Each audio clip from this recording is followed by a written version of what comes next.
I was brought up as an Orthodox Jew and a Zionist. On a shelf in our kitchen was a tin box of the Jewish National Fund, into which we put coins to help the pioneers building a Jewish presence in Palestine. I first went to Israel in 1961, and I've been there since more times than I can count. I had family in Israel, and I have friends in Israel. One of them fought in the wars of 1956, 1967 and 1973 and was wounded in two of them. The tie clip which I'm wearing is made from a campaign decoration awarded to him which he presented to me. I've known most of the prime ministers of Israel, starting with the founding prime minister, David Ben-Gurion. Golda Meir was my friend. So was Yigal Allon, the deputy prime minister, who as a general won the Negev for Israel in the 1948 War of Independence. My parents came to Britain as refugees from Poland. Most of their families were subsequently murdered by the Nazis in the Holocaust. My grandmother was ill in bed when the Nazis came to her hometown of Stachov. A German soldier shot her dead in her bed. Madam Deputy Speaker, my grandmother did not die to provide cover for Israeli soldiers murdering Palestinian grandmothers in Gaza. The present Israeli government ruthlessly and cynically exploit the continuing guilt among Gentiles over the slaughter of Jews in the Holocaust as justification for their murder of Palestinians. The implication is that Jewish lives are precious, but the lives of Palestinians do not count. On Sky News a few days ago, the spokeswoman for the Israeli army, Major Leibovich, was asked about the Israeli killing of, at that time, 800 Palestinians. The total is now 1,000. She replied instantly, 500 of them were militants. That was the reply of a Nazi. I suppose that Jews fighting for their lives in the Warsaw Ghetto could have been dismissed as militants. The Israeli Foreign Minister, Tzipi Livni, asserts that her government will have no dealings with Hamas because they're terrorists. Tzipi Livni's father was Eitan Livni, Chief Operations Officer of the terrorist Irgun Tzvai Leumi, who organized the blowing up of the King David Hotel in Jerusalem, in which 91 victims were killed, including 4 Jews. Israel was born out of Jewish terrorism. Jewish terrorists hanged 2 British sergeants and booby-trapped their corpses. Irgun, together with the terrorist Stern Gang, massacred 254 Palestinians in 1948 in the village of Deir Yassin. Today, the present Israeli government indicate that they will be willing, in circumstances acceptable to them, to negotiate with the Palestinian President, Abbas, of Fatah. It's too late for that, Madam Deputy Speaker. They could have negotiated with Fatah's previous leader, Yasser Arafat, who was a friend of mine. Instead, they besieged him in a bunker in Ramallah, where I visited him. It's because of the failings of Fatah since Arafat's death that Hamas won the election, the Palestinian election in 2006. Hamas is a deeply nasty organization, but it was democratically elected, and it is the only game in town. The boycotting of Hamas, including by our own government, has been a culpable error from which dreadful consequences have followed.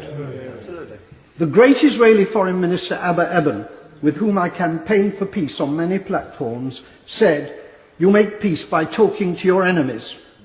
However many Palestinians the Israelis murder in Gaza, they cannot solve this existential problem by military means. Whenever and however the fighting ends, there will still be 1.5 million Palestinians in Gaza and 2.5 million more Palestinians in the West Bank, who are treated like dirt by the Israelis, with hundreds of roadblocks and with the ghastly denizens of the illegal Jewish settlements harassing them as well.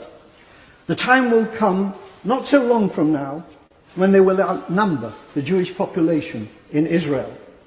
It's time for our government to make clear to the Israeli government that its conduct and policies are unacceptable and to impose a total arms ban on Israel. It is time for peace, but real peace, not the solution by conquest, which is the Israelis' real goal, but which is impossible for them to achieve. They're not simply war criminals, they're fools.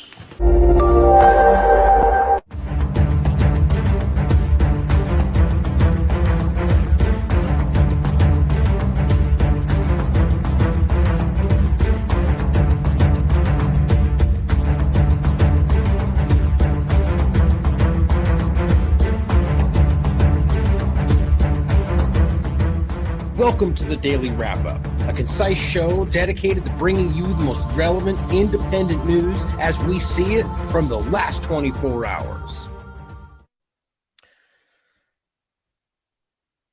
Saturday, October 14th, 2023. Thank you for joining me today. Now, I wasn't actually planning on doing a show today. I've been pretty relentlessly focusing on this topic because I think it's monumentally important. And I was planning to take a little bit of time to kind of refocus, organize some other topics that I plan on getting to, taking care of some personal stuff, you know, when you just focus 99% of your time on work. But of course, I saw some things that I just couldn't put down. And I'm realizing how, not just like I said, important that this topic is, but how earth-shaking what's going on truly is in so many different ways. And it's in regard to the Palestinian people and what they've been struggling through for 75 years plus, or to the general reality of international law or lack thereof, or the supposed leaders of the free world who are actively doing all the things they pretend other people are doing. And in some cases, they are also doing. I mean, it's a little, I'm watching in real time as we're watching, fairy tales and illusions shattered. And it's a really positive thing while so much tragedy is taking place at the same time. Like and this is one conversation to be had, and really just for you to think about is, as much as I will never condone acts against civilians, violence in general to carry out a political end outside of the idea of being an occupied territory, the things within the law, which armed rebellion, armed resistance is legal for an occupied territory under the Geneva Conventions. But the idea that despite all of the horrors that are being carried out against the Gazan people, the Palestinian people, which, by the way, is the sole responsibility and fault of the Israeli government, regardless of what happened before that, they're the ones carrying out these actions. And I'm going to go through a litany of people from the UN, international law, and human rights groups that will all tell you exactly the same thing and bring it right back to the law. But the point being that many people over the years have argued that the reason these actions are taken, even knowing that there will be consequences, is because they've spent 75 years trying to get you to pay attention. Spent almost 75 years plus trying to get you to notice that they are being stepped on, that their lives have been destroyed, that they've been stolen from, that they get raped and murdered and displaced on a regular basis. And very few people care in the context of the corporate mainstream conversation. And now, interestingly enough, people are paying attention. Conversations are being had that we've never been able to have before, even though they're rooted in fact, even though they literally are objective reality. It's again, that is a good thing that people are finally beginning to see through the illusion, but at what cost? And my point is that's ultimately for them to decide. And it seems to me that most Palestinian people support what's going on, not the response of the occupying power, but the act of trying to fight for their freedom. Now, that in no way, even according to most Palestinians that I talk to, condones the attacks on civilians, which clearly happened to some degree. But we're going to get into a part of this today that does definitely add some doubt to what really went down. And this is based on people from inside Israel, almost predominantly Israeli Jews, speaking up and saying, we were attacked by our own government. Now, I'm not even sure if I agree with the way it's being presented, but it's a really interesting perspective from people inside Israel, while our government's telling us that everybody's on the same page and we have to support them. There's a bit of a different conversation going on. There are people right now protesting, which I'll get to call for Netanyahu's resignation because of him propping up Hamas. And these are people that are in Israel, Israeli Jews, who have people held by Hamas, and they're calling for Netanyahu's resignation. We're not being told the entire story. Now, the point of what I was making in the beginning is that because of these actions, and even because of the unparalleled, unprecedented genocide being carried out by Israel's government, that has opened people's eyes. And so there's a level of that people are saying, this is what we've been fighting for. And not at this cost necessarily, but point is that a lot of people out there think that this is the only way to get this done, in the sense that we need to act because people won't pay attention if we don't. And again, that's most people talking about legal actions within the Geneva Conventions. I'm talking about the context of the original uprising, and nobody should be condoning civilian attacks in any context, in any location, whatever their ethnicity and whatever they believe. Of course, it's interesting how that statement is being framed as terrorism, whereas the people saying only one side matters are presenting themselves as the altruistic side of this argument. It's unnerving, to say the least. Now, the opening clip you saw there is an older clip, a little bit older, and it's from the UK. And this is somebody who you heard him discuss this. I'll play it a little bit more in the show, where he's talking about, or actually, no, I think I just saved it for the beginning. I'll just bring this up while I talk about it. Here's the clip this is from, not the Torygraphy, not sure the count.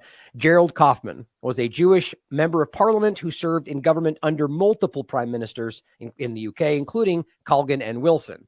His vast knowledge on the Israeli-Palestine situation was what influenced others in labor, including those his close friends, Jeremy Corbyn, of course, which people will go, oh, anti-Semite, except that's wildly false.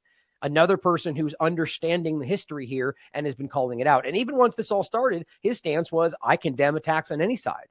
And that frustrated people that wanted him to come out and be seen as the person supporting one side, as that's what the other side is doing. It's confounding. But the clip was important because he's telling you about the history as somebody who is very pro-Judaism, very pro-Israel, and seeing now as it turns around where the thing he thought he was fighting for is the very force that is now acting, in his words, as Nazis. And that's alarming. And we're going to finish today with an overlap of the part of Zionism and its interesting connection to Germany and Nazis and that whole discussion, because this is something we need to understand. And it's documented history. You can look it up in Wikipedia. Not that ever, as I've always said, means that it's real, but it means mass adoption. That's something that apparently everyone's okay with being just stated as, and it is the truth, by the way. As he said in this clip, the terrorist origins of this discussion in regard to Israel as a state. Now, this, again, as 90% of what we're going to talk about today is going to bother people who want you to think of this only as the narrative that there's a good guy and there's terrorists, and we're getting rid of the terrorists. Interestingly, sounds a lot like what we were told after 9/11 and the war on terror, or what we now know as the war of terror, that predominantly killed civilians, that went on to occupy countries, that destabilized many nations and destroyed the lives of untold millions of people around the world for an arguable objective, especially when we now begin to see that it's been aimed at us the entire time as Americans from our government. And it just took another phase as it went into the COVID-19 conversation.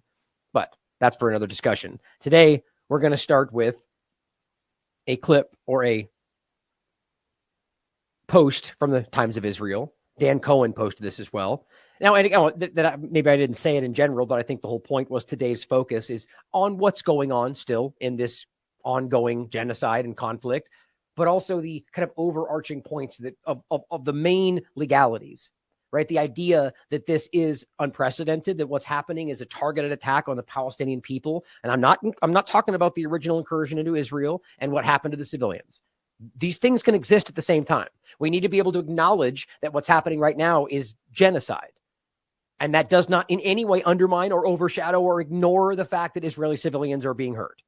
The fact that somebody tries to make you think that and make you pick a side between civilians, those are the bad guys. And I just mean that in a general sense, bad people who don't want to care about civilians because of a political agenda. Again, the actual definition of terrorism is carrying out violence to achieve a political end. Remember that, as all of our governments do that on a regular basis. But we'll go through a lot of this today and show you the true face of what these people are and what they're talking about, the origins of Zionism in regard to the creation of the state of Israel, and a lot of other stuff in between coming from people that before all of this were the only people you were supposed to listen to, and now apparently they're all Nazis. Just like that. So here's a post from Dan Cohen, correspondent for Redacted, journalist. You've seen him before. I respect him. In March 2023, Israeli parliament passed a law paving the way to conquer the Gaza Strip and reestablish settlements, illegal settlements, nowhere in the world other than, kind of unspoken, like the United States turning its eye and acting like we assume they're following international law, like they're doing now. And Israel believe that these settlements are allowed. And really, the reality is Israel doesn't even think that. They just don't care. The United Nations and pretty much everybody have acknowledged that the increasing taking the settlements, the continued displacement, the bulldozing of homes under the guise of building a park it's illegal. It always has been, and it's never stopped being illegal. They just continue to encroach and continue to take more land from the Palestinians. So his point is, they wrote this article, which is, by the way, right here, March 22nd, 2023. We will retake Gaza, it says. Hardline minister, so part of the government, hails repeal of West Bank disengagement. So he says, or it was his quote, at the end of the day, in the article, the sin of the disengagement will be reversed, meaning we're going to not engage with the, occupied, the remnants of Palestine that still exist within occupied Palestine, or rather greater Israel proper, excuse me. We're going to get into the greater Israel point. Israel proper is what I meant. He says, I don't know how long it will take. Sadly, a return to the Gaza Strip will involve many casualties. Think about what's happening right now. Ultimately, it is part of the land of Israel, or occupied Palestine if they want to turn into Israel, which is the real history. And a day will come when we will return to it. That was March of this year. It's very interesting to think about now that we're watching this literally take place. Now, there's a couple of things we need to get into in regard to how this went down. Obviously, they were bombing for 5 days or up to a week until they suddenly said, hey, let's get you out of the way because we care about you. Untold amounts of civilians are still counting. Thousands of them have been killed. Civilians. Not even counting the supposed 1,500 Hamas members that were killed during the incursion. That's a separate number. We're talking thousands of, at the very least, coming from human rights groups and the UN and plenty of others, up to, it looks like about 700 children and about 400 plus women, independent of the 1,500 number they're telling you about Hamas. Realize that. That's over 1,000 provable children, women, civilians, comparable to what I guess they say is, 1,400 plus Israelis who were killed. A number which they refuse to let us know how many were IDF members, which tells me something, which in no way does that undermine the reality that civilians were killed, and nobody should condone that. But facts matter. And there's an interesting reality how we keep getting these blunt numbers. Here's how the Palestinians and here's all the Israelis. Well, wait a minute. How many Palestinians are civilians in that number? And how many Israelis over here are IDF members? Those things are very relevant. And interestingly, we're being withheld that information. And don't forget, even Fengen, I forget her first name, who we're going to get to in the end, she's in Israel. She's the one telling us that Israel themselves are letting them know that we're withholding information from our own people. Something fishy has been going on from the very beginning, and it may well be this was executed as she believes, which, by the way, would argue they allowed people to be killed to do it, or did it themselves. That's their opinion, by the way. That might have been done in order to achieve this end. Don't forget, we just showed you an article from, I think, a couple years ago that said they found billions, hundreds of billions of dollars of gas reserves under Palestine. Very interesting in regard to these specific locations. But the point is that if they wanted to take this territory back, how could they have achieved that? Right? Because there's going to be pushback. These are civilians. There's going to be a problem. Well, we know that Hamas, if we remember, according to everybody, Wall Street Journal, the information, the reality, the objective truth, Hamas is created by Israel and the United States, and they still have allegiances in some degree to those places. So I think that there is something to be discussed. Again, the election he mentioned in 2006 is not the standing today. There's never been an election since. We're talking about the idea of Hamas, which was one aspect, and then there was the debate between Fatah and Hamas.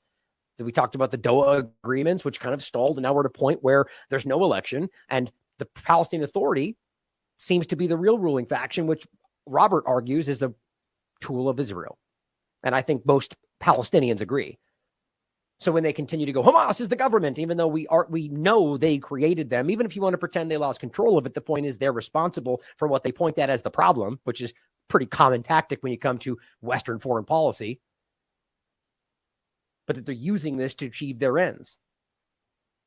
And it's not actually the controlling faction, in my opinion. I think there's people that do support them clearly, but ultimately it's not a simple conversation. And then on top of that, I keep asking the same point. Do you really think that a group that is openly saying that most of these people are terrorists, which we'll show you even more today, would then turn around and let them elect their government?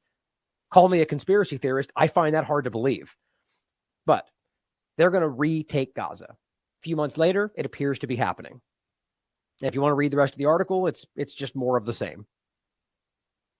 Now, what's going on today, just kind of start with the newest developments, the U.S. is requesting delays to the ground invasion of Gaza, according to many reports. The United States has requested a delay until the establishment of a humanitarian corridor.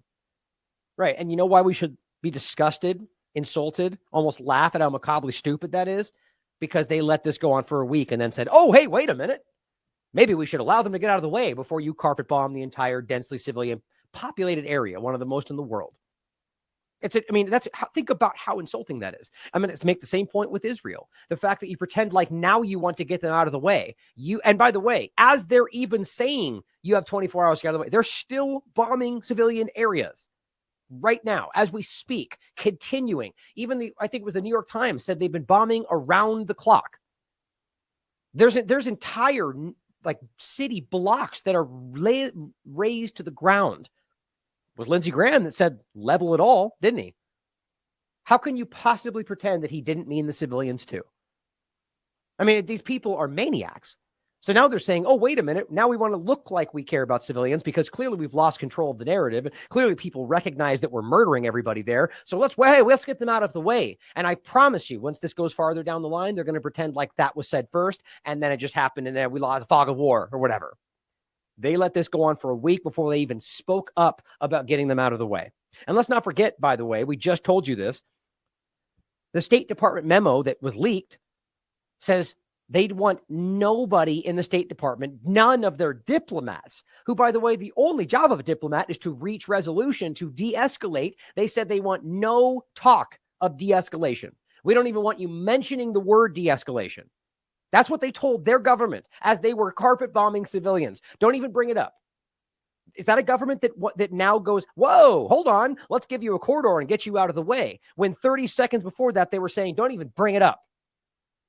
This is how dishonest these people are that we're dealing with. Now, let's start with a New York Times article that came out today.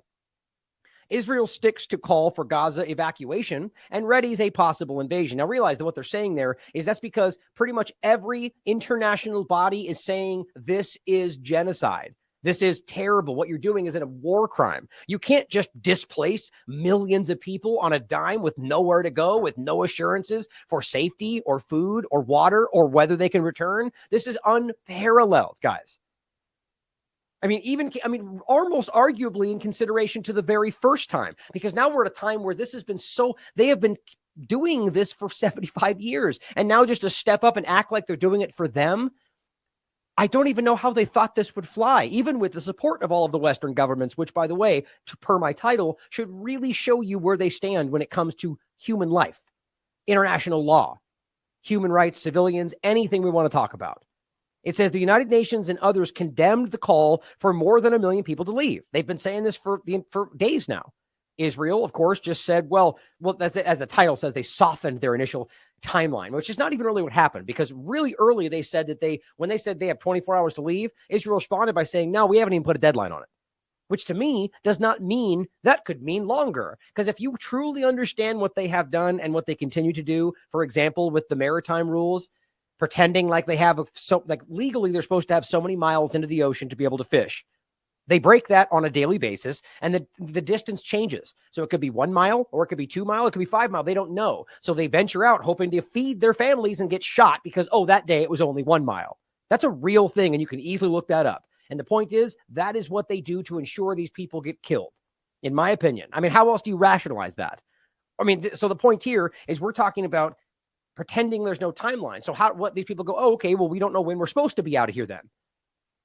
Meanwhile, just in case it's unclear, they're continuing to bomb these areas. So it's not like they're giving them some window to leave. And we're going to get into it again. It's now been verified by multiple agencies. They directly bombed people on the way out. They said, go out over here. And then they bombed them on the way out. There's not even a narrative that there was Hamas there. Nobody's even talking about it because it's really hard to defend.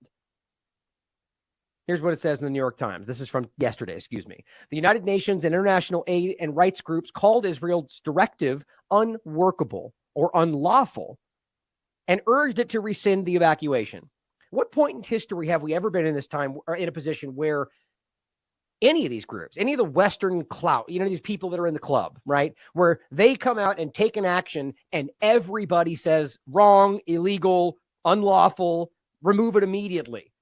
And then not only do they not do that, if that happens, then everyone supports them. All these supposed high-minded international, rules-based international order, right, guys? Every single one of the people saying that phrase is backing what's happening. France, the UK, all of them. Only, weirdly enough, all of the supposed bad guys around the world are standing up and going, what about human rights? What about the civilians? What about international law? Terrorist. Now, I'm not making it that black and white, but it's really interesting to see that divide right now and recognize who's showing themselves to be the real, at the very least, morally ambiguous people. It says a UN spokesman said in a statement that the evacuation could not be conducted without devastating humanitarian consequences. So that's directly from the United Nations. Regardless of whatever your narrative is, we're doing this to help them. The point is, the United Nations stood up and said that action you claim will help them is going to cause, quote, devastating humanitarian consequences. And they act like that's the alternative. So stay here, get bombed to death because of whatever they say the narrative is, because there's no one investigating to see if there's Hamas in locations. They're bombing everywhere, guys. It's provable. That's why people are speaking out. Then they say, but go over here. And we may bomb you on the way, though, and we won't tell anybody about that. But then if you do even make it out, the UN is saying this is going to end in devastation anyway. Does this seem like a way that's working out for the average civilians? Every single part of this is a war crime. Collective punishment. I mean, everything from across the board. This is disgusting. And they say it could transform what is already a tragedy into a calamitous situation. Too late. Far too late.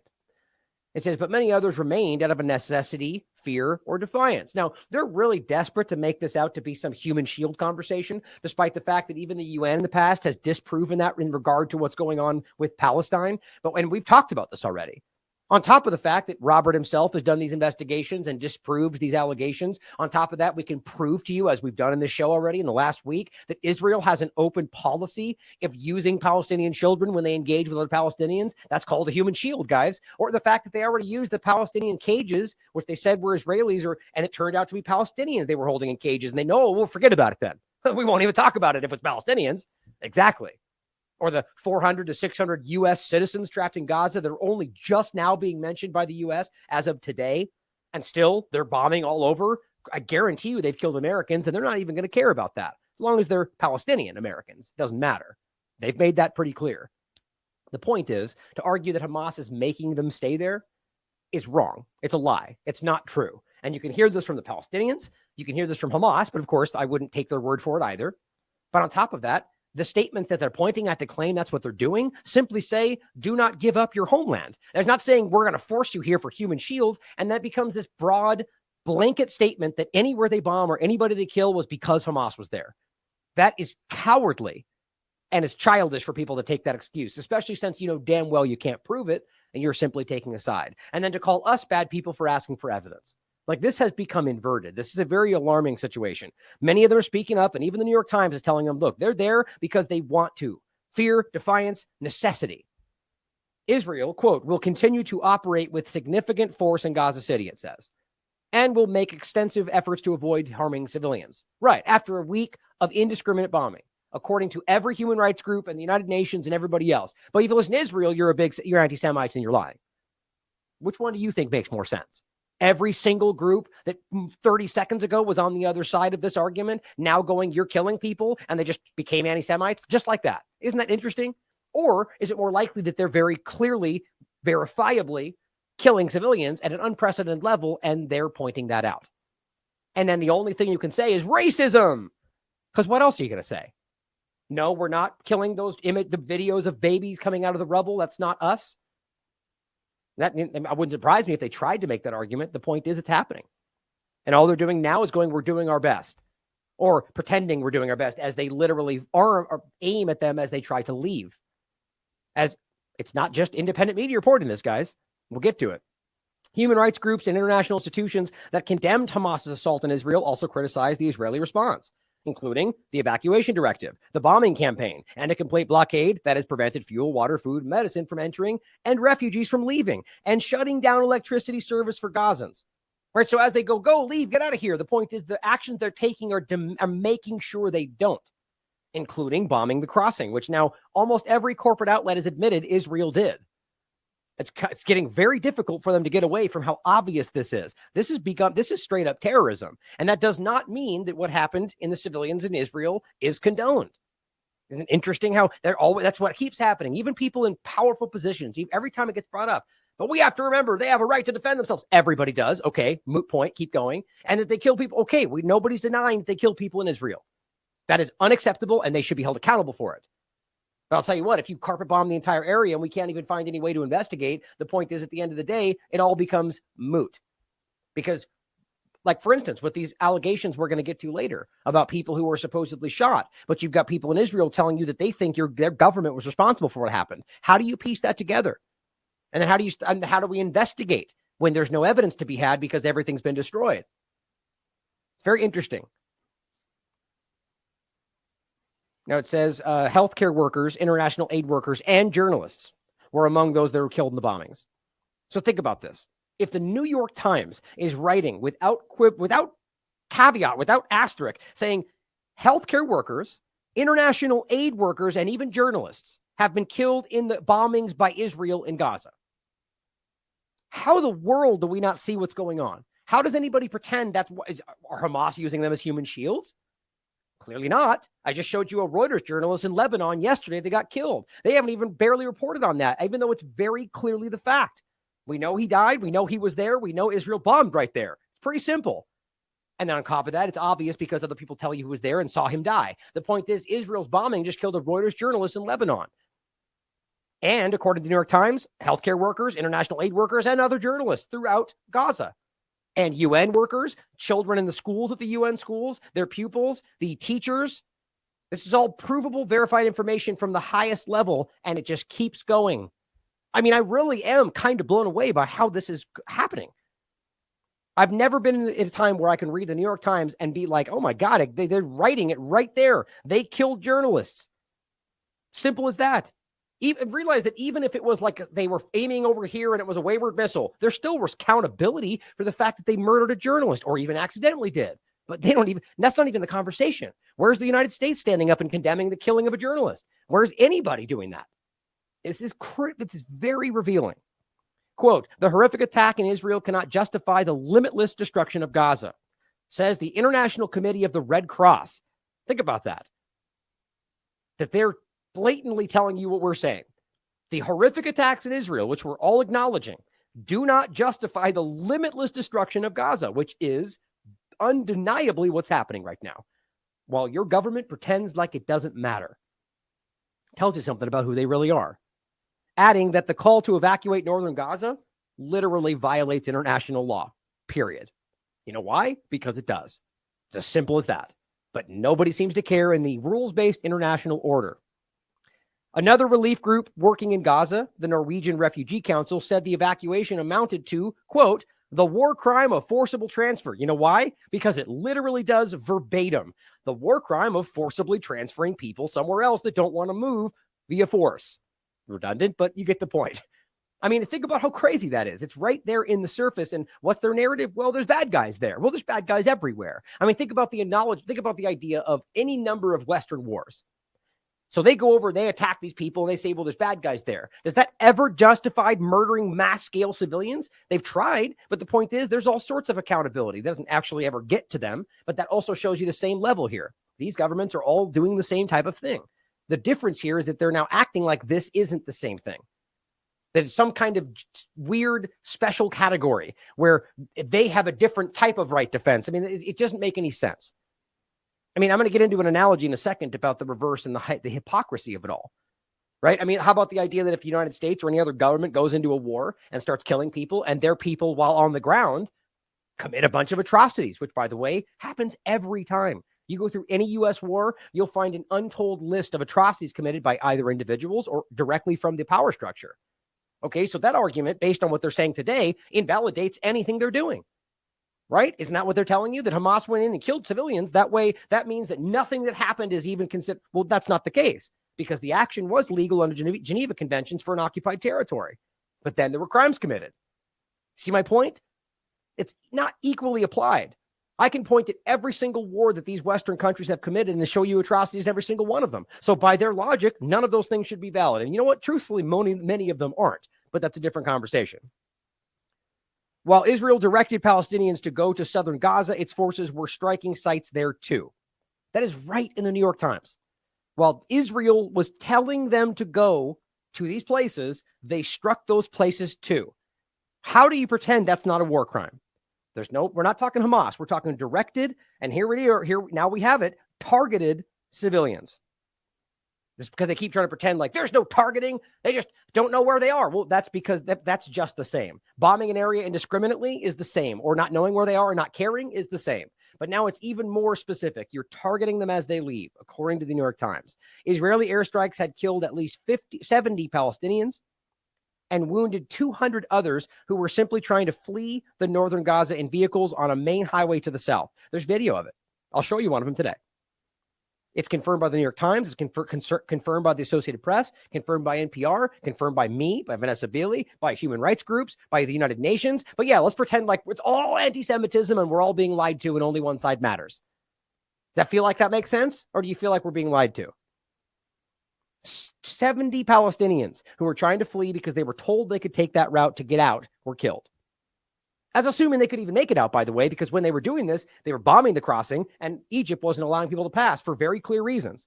Not that I'm agreeing with them, but they were very clearly stated. Quote, it says, we can't lose sight of the fact that the overwhelming majority of Palestinians had nothing to do with Hamas and these appalling attacks, and they're suffering as a result as well. This is from that's of course from President Biden, now trying to walk this back, right? So 7 days go by where they're indiscriminately bombing civilians. Now suddenly you care about them. You know what that shows you? They're losing control and they know we see it. So they're trying to act like they care and act like they've always been doing that from day one. It's not true. These people are cowards and, quite frankly, murderers. The crisis reverberated far beyond Gaza on Friday, a day that a Hamas leader had declared a day of rage for its supporters around the world. Here's something really embarrassing. So apparently in their rush for the story, the New York Times can't even do their due diligence enough to find out that he was a former member, a former leader, not a leader of Hamas. But this is going to confuse a lot of people. So this guy speaks up as a former member of Hamas and says, let's have a day of jihad. And I went over this yesterday. The word jihad is not what people say it means. Even more so, we have to remember that the word and what we associate it with in regard to suicide bombings, for example, comes from the U.S.-backed forces and the creation of ISIS and Al-Qaeda and the rest of it from Israel and the United States, provably, via the receipts that you can prove in the many different the Al-Qaeda documentaries we've shown you from James Corbett. Ben Swan has an outstanding documentary. The point is, it's easy to verify if you just care to look. I know it's a scary topic, but your government in Israel very clearly created the groups they're using to scare people around the world. Saudi Arabia has admitted it more than once, and they're involved. The point is that those are the people that were acting like that and then using those words to get you scared about the world in regard to the Middle East. Now, I'm not saying that there's not people that carry out terrorism in other cases. I can prove a lot of them. We're looking at some right here. In fact, my point, though, is that the word simply means, let's do it again since we did it right there on the show the other day. Same thing with the word intifada. People actively don't understand what these things mean. This simply means, it literally means striving or struggling, right? So, of course, you could literally argue that it could be used in that sense, but people simply talk like, for instance, the Palestinian Islamic Jihad is just a Palestinian group that's called the Islamic Jihad. And all that means is a strive or a struggle for the Islamic culture. But of course, we want to contort that into something disgusting. And of course, this is going to really anger all the people that only want to make every Muslim or Arab some kind of terrorist, like we showed you the other day. And there's plenty of them. Except what's interesting is they're the ones calling us racist. My point is there's a lot of misunderstandings. Now, first of all, this guy, remember, was not actually a leader of Hamas. So it's very telling to me from a group that was created by Israel and the United States, that this guy steps up and goes, do bad things around the world, which there was some statement about that seemed like violence. But then the word, of course, the day of jihad becomes something that makes it out to be we're all going to be attacked around the world. And didn't happen, did it? There's a bunch of sparse events that seem to have happened. They're trying to kind of patch together what they claim this was about. They really want you to think there's some kind of massive Hamas worldwide attack, and it's not the truth. Quite frankly, if something happens, my opinion will be that it was executed by the very same people that are telling you it's going to happen. That's just my opinion, though. If we haven't wrapped our minds around what 9/11 truly was and things like that, then we're just not paying attention. The crisis, it says, reverberated far beyond Gaza on Friday, a day that, I just read that part. This says, in the West Bank, Israeli security forces killed 8 Palestinians in clashes on Friday. And security was stepped up in cities around the United States. So for those who don't understand, the West Bank is not Gaza. The West Bank is one of the 2 lasting locations left that were the original Palestine that are disassociated from each other because that's on purpose. But the West Bank is part of Israel proper. It's not in a open air prison. But it's since all of this has risen up, it's happened in the past, but since this has all been happening, West Bank has started to, the Palestinians, lots of them in the West Bank, have started to push back, which is now causing even more of a difficult security situation for Israel. But the point is, during all of this, there's even been, get this, as it says, 8 Palestinians, where was it? Hold on, the number killed right there. So if we're pretending this is only about Hamas and human shields, right? What happened to the 8 Palestinians in the West Bank? Was Hamas tying them to their shoulder? No, we're talking about Palestinians in the West Bank who are being shot by Israel forces, which, by the way, has been happening a long time. Now, yes, some of them are acting with violence. The point is that we're talking about a wholesale situation that's being kind of summed up with one little small narrative that doesn't meet all of what's happening. It's just inherently dishonest. An Israeli diplomat in Beijing, that's what I was talking about, was stabbed, not fatally, on Friday, a day after Israel criticized China for not condemning the Hamas assault, because everyone around the world has to have the same opinion, right? Because that's what makes sense. Of course not.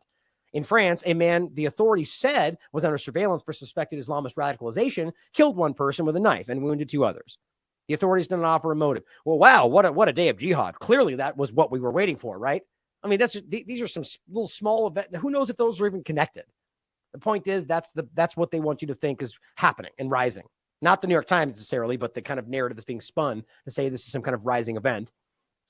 U.S. officials said they were looking for ways to secure the release of hostages taken by Hamas to create a safe zone for Palestinians. Yeah, after 7 days of indiscriminate bombing, where we can tell you, I think the reports are plus 20 plus hostages they claim have been killed. Israel denies it, of course. How they could possibly know that is beyond me. Of course, they would never admit that they killed their own hostages. So, of course, they're going to deny it. But of course, Hamas would probably say that too if they wanted to make a narrative about it. But it's pretty easy to suggest that if they've indiscriminately bombed, which we can prove they have, it's not hard to wrap your mind around the fact that people have been killed that they didn't plan for, right?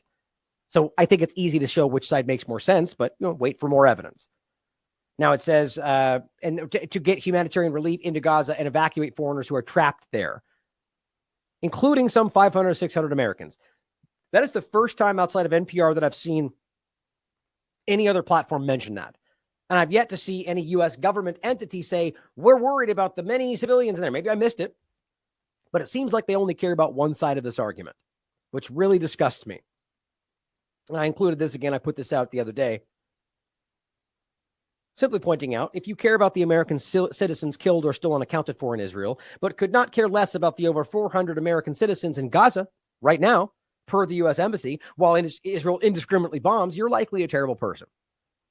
It's not hard to understand the difference there, right? As I said the other day, one's largely Palestinian Americans. The other ones are, I can almost promise you, Israeli American citizens, dual citizens on both sides. But it's interesting how one side's not being talked about and only one side's really being tallied. But they're telling you right there. They want to create a safe zone for these people after they've been bombing for 7 days. Israel and Egypt, Gaza's only immediate neighbors, which have imposed a blockade on the impoverished territory for 16 years, much longer than that, have refused to allow people to cross their borders in the past week. Israel, too. That's the important part. Egypt has said it would allow relief aid in, but the only border crossing from Egypt has been effectively sealed by Israeli bombing. That's a crime, guys, and nobody even talks about that. They bombed the crossing as civilians were crossing and after they told them to leave. And they bombed people leaving in their cars and their trucks. But what's crazy to me is what it's saying right there is not only to bomb the crossing, where it was, hold on, what was the other part? I just lost it. Egypt said it would allow relief in. Oh, well, that's, and the relief that they're trying to bring in is the other point they're making. It can't come in. So as much as they keep pretending like they're allowing, they're not letting people be helped that need help. King Abdullah II of Jordan meeting with Mr. Blinken. And this is more than one person, by the way, of people in the Middle East that are standing up and saying all civilians matter, while Blinken, like a complete Jack A, nods his head while actively saying the opposite everywhere else. Saying he warned against forced displacement and inflicting collective punishment against Gaza citizens. So what my point is that people like Blinken who sit there and go along, yes, yeah, we care about civilians, and then absolutely don't do that. Absolutely go along with whatever Israel's doing and give them all the support they need and even cheer them on as they continue to bomb, which is what's happened. Shows you how disgusting these people are. Israel's conducted a far more intensive bombing campaign of Gaza than in previous conflicts, which it says is aimed at Hamas, and again, according to the New York Times, but which Palestinians and aid groups say has mostly harmed civilians. The Gazan authorities put the toll at 1,900 people killed, about 7,700 others wounded, and many more whose homes have been destroyed. That's one of the parts people don't talk about. Just the argument like that, just because you think that you can get them out of the way, what about their homes for the third time being destroyed, right? I mean, it's unparalleled to think about what they must be going through. Out of more than 2 million Gazans living in an area about the size of the city of Philadelphia, the United Nations says that more than 400,000 people have already been displaced. That's a war crime. Forced displacement. Quote, notice the small-sized bags. Oh, the point was some of these journalists, of course, as we're watching all of this happen in the Gaza Strip right now, watching all of this take place, video upon video, I'm not seeing any of these corporate journalists make a big point about that.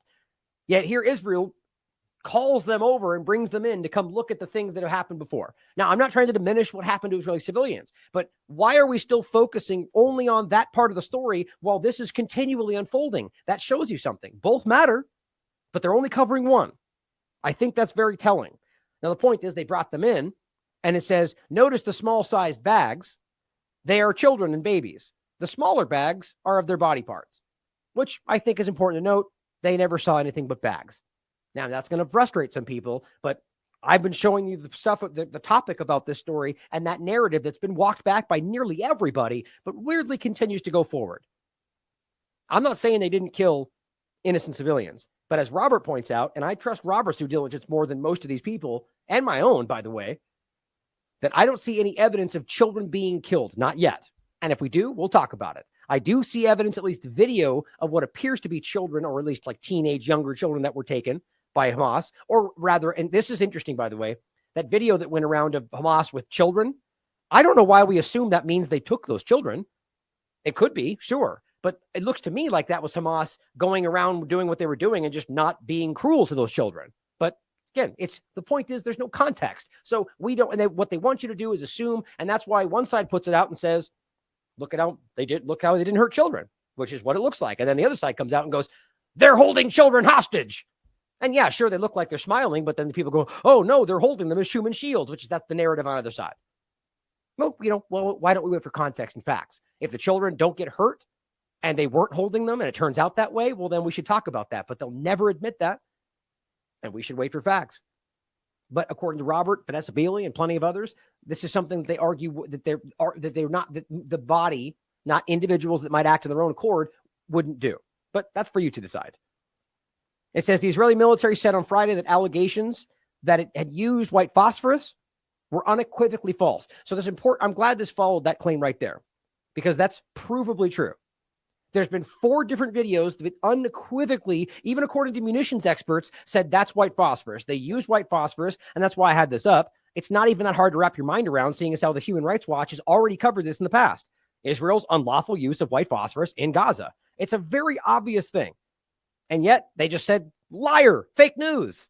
So let's think about that, as some of the other claims might also be lies, or they might also be pretending they didn't do something that they did. The group Human Rights Watch and Amnesty International had said that there was evidence of the white phosphorus today, and Israel had used white phosphorus, and especially potent incendiary whose use in populated areas would violate international law. Now, I love how they just move on from that, right? So if you were a real journalist, you would at least write another paragraph to talk about the fact that Israel's denying something that the human rights groups say they have evidence for and claim happened. But no, of course not, because they're not in the business of challenging long-held beliefs. It just makes me mad. obviously it's happened, and obviously the human rights groups say it happened, and Israel just goes, nope, and then we go, we're not sure. That's not objectivity. That's just ignoring it, acting like there's two sides to something when you have evidence and then one side denying that evidence, not the same thing. Now, proof, I should say, because it is proof. You've got the groups proving it happened, and you've got the evidence, the videos showing that it happened. Hamas terrorists are hiding in Gaza City inside tunnels, they say, underneath houses and inside buildings populated with innocent Gazan civilians. This is the narrative they're spinning to justify the mass bombing of indiscriminate bombing of civilians. Now, the point is, even if what they say is true, it still does not make that allowable. That's something that all the people around the world are saying. The human rights groups, the United Nations, experts in international law are saying it's a crime, no matter what. That's a war crime, what they're doing. Just so you understand that. It doesn't matter how much you scream and how much you talk about what happened in Israel. It's a war crime nonetheless. And by now, it's exponentially worse than what happened in Israel because of how many more people are being killed in the context of the volume of death. Individual death matters, as I've said the whole time. But to watch this continue, it's just becoming, I don't even know a word to describe it. It's over the top. But what they want you to think is the reason it's happening is because anywhere we're bombing, they're in there. Again, it reminds me of Obama saying, if we bomb an area, well, they're combatants, because if they're there, we label them combatants. So that 4-year-old child literally gets labeled an armed combatant on their talking points. That's what actually happened. They proved that. And that's how war works. Lies. But the point is, there's been a lot of investigation. Robert points this out as well, and even some of the experts are telling you the Hamas is in the tunnels underneath these buildings, or in just underneath Gaza in general. That's what they claim. That's what the experts will tell you. But then even more so, the argument that they're using the tops of these roofs to fire the rockets, again, that's been shown to be false. But it doesn't matter, because the narrative flies because emotion and people who want to act like you're terrorists because you don't agree with their side. The truth is, they're bombing innocent civilians because it seems, again, going back to the beginning, that there's an objective here to get these people out of the way, which, by the way, has been publicly stated more than once. And I'll give you those examples from today also in a minute. But it's saying the innocent, the Israeli military said in its statements to Palestinians, urging them to distance themselves from Hamas. Again, that's almost like victim shaming right there, victim blaming. So then if they don't, then they died because they didn't get right away from Hamas. So it's like a self-fulfilling prophecy. That's how this stuff tends to work. So that was yesterday. So here, again, was the one we talked about yesterday. I just wanted to read this one part again that I think is very important. The Red Crescent saying medics were refusing to leave, right? So these are people that are in the bombing zone right now, and pretty much all of Gaza has been shown to be the bombing zone, as even the New York Times just reported, right, that they're going to where they're telling them to go, and then they bomb those areas too. They go to the crossing to leave, and they bomb the crossing. That's 2 different locations that they've bombed innocent people after they told them to go there. On the record, even according to mainstream media. It's blows my mind. So my point is, there are now people that are staying there. Even as they're saying, get out of the way, we're going to do something crazy. You got Red Crescent and doctors and nurses. People are saying, we're going to stay with our patients. And the babies that can't leave the incubators, the people that are on respirators, and old people that can't get out of their beds, we're going to stay with them. So that means they're going to bomb and they're going to kill the people that stayed to protect their patients. The point was this one. As I already showed you yesterday, and I reported about this more than once, but this was in this episode and the one before it.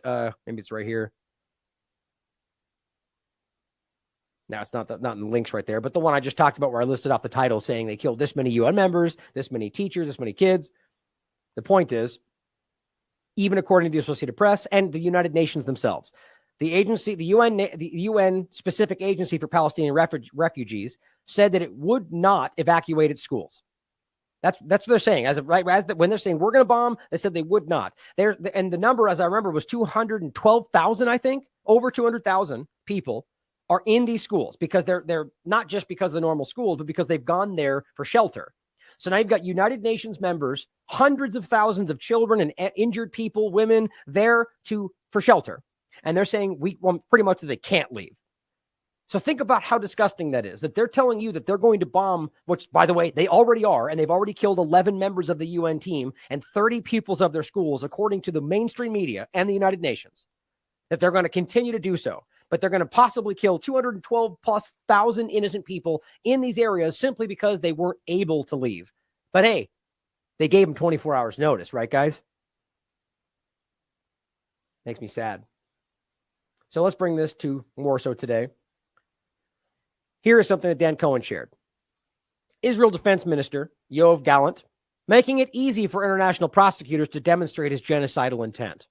Quote, Gaza won't return to what it was before. We will eliminate everything. As I said, as I told you, Netanyahu was lying about allowing them to, quote, return after they got displaced for the third, fifth, fourth, seventh, however many times these people have gotten displaced. Should they get forced to leave their homes again, which seems to be happening. Many of them because they just think that they know what these people are capable of and they want to get out of the way. But again, some of them are choosing not to. But before we go past that, let's look at what he's saying here. Gaza won't return to what it was before. We will eliminate everything. It says it doesn't, if it doesn't take one day, it will take a week. It will take weeks or even months. We will reach all places. There is no way that our brothers, our children, our parents will be killed. But it's okay if the parents, women, and children of their side get killed, right? Because that's what he's saying. And by the way, we'll get into these. Every one of these people has explicit statements on Twitter and elsewhere that say these things, as I've played for you 100 times over. They don't care about these people's lives. Now, yes, just to make it clear in the reverse, there's plenty of people that I can prove to you would feel the same way in reverse. Of course, it goes to mention that there's been 75 years of oppression, but that doesn't justify attacks on civilians. But the point is that what he's telling you is that this will never be the same, that these people they're going to incur, every corner will be taken, and that they're only doing this because they're claiming they don't want their people to be killed. Now, in one side of that, you understand the idea of protecting your people.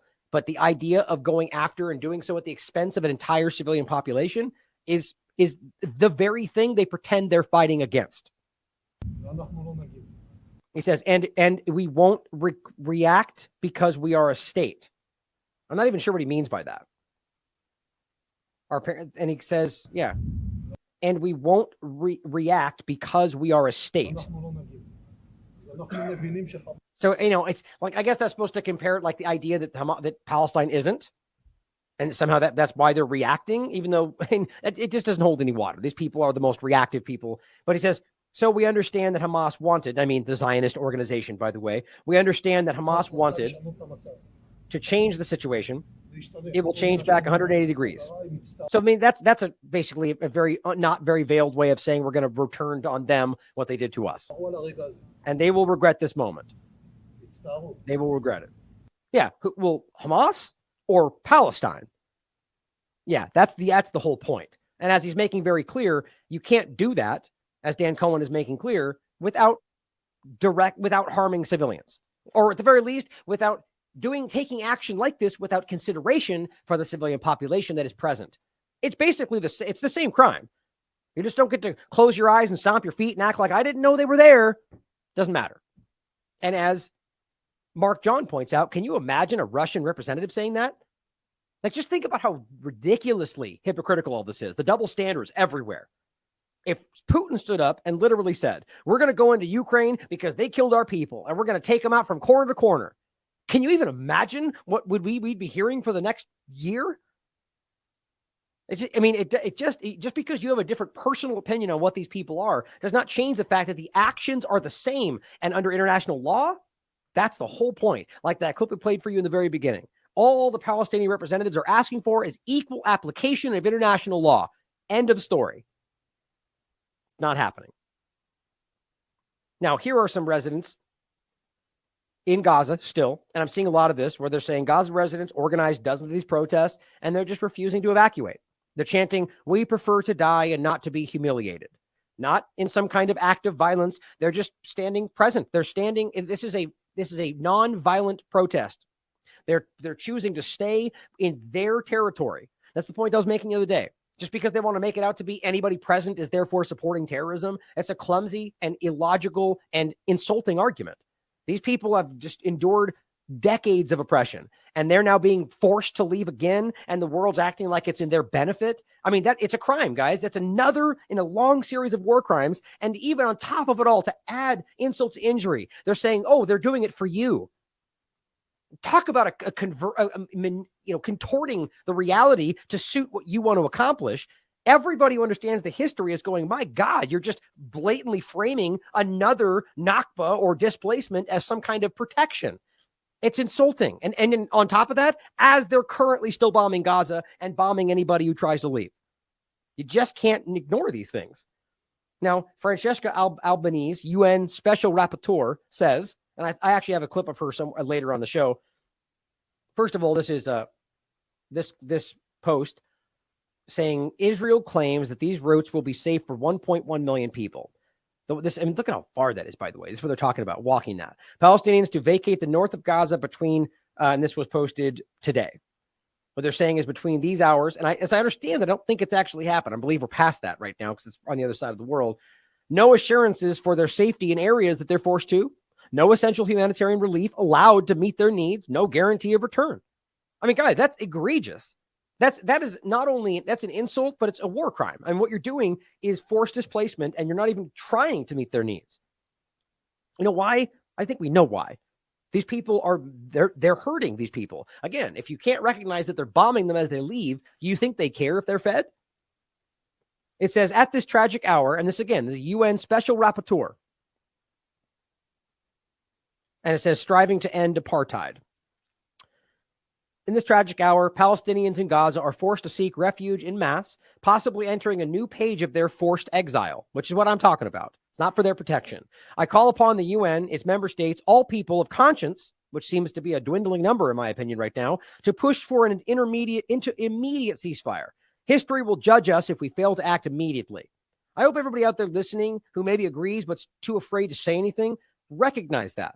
Your silence is tacit acceptance if you do not say something about what's going on.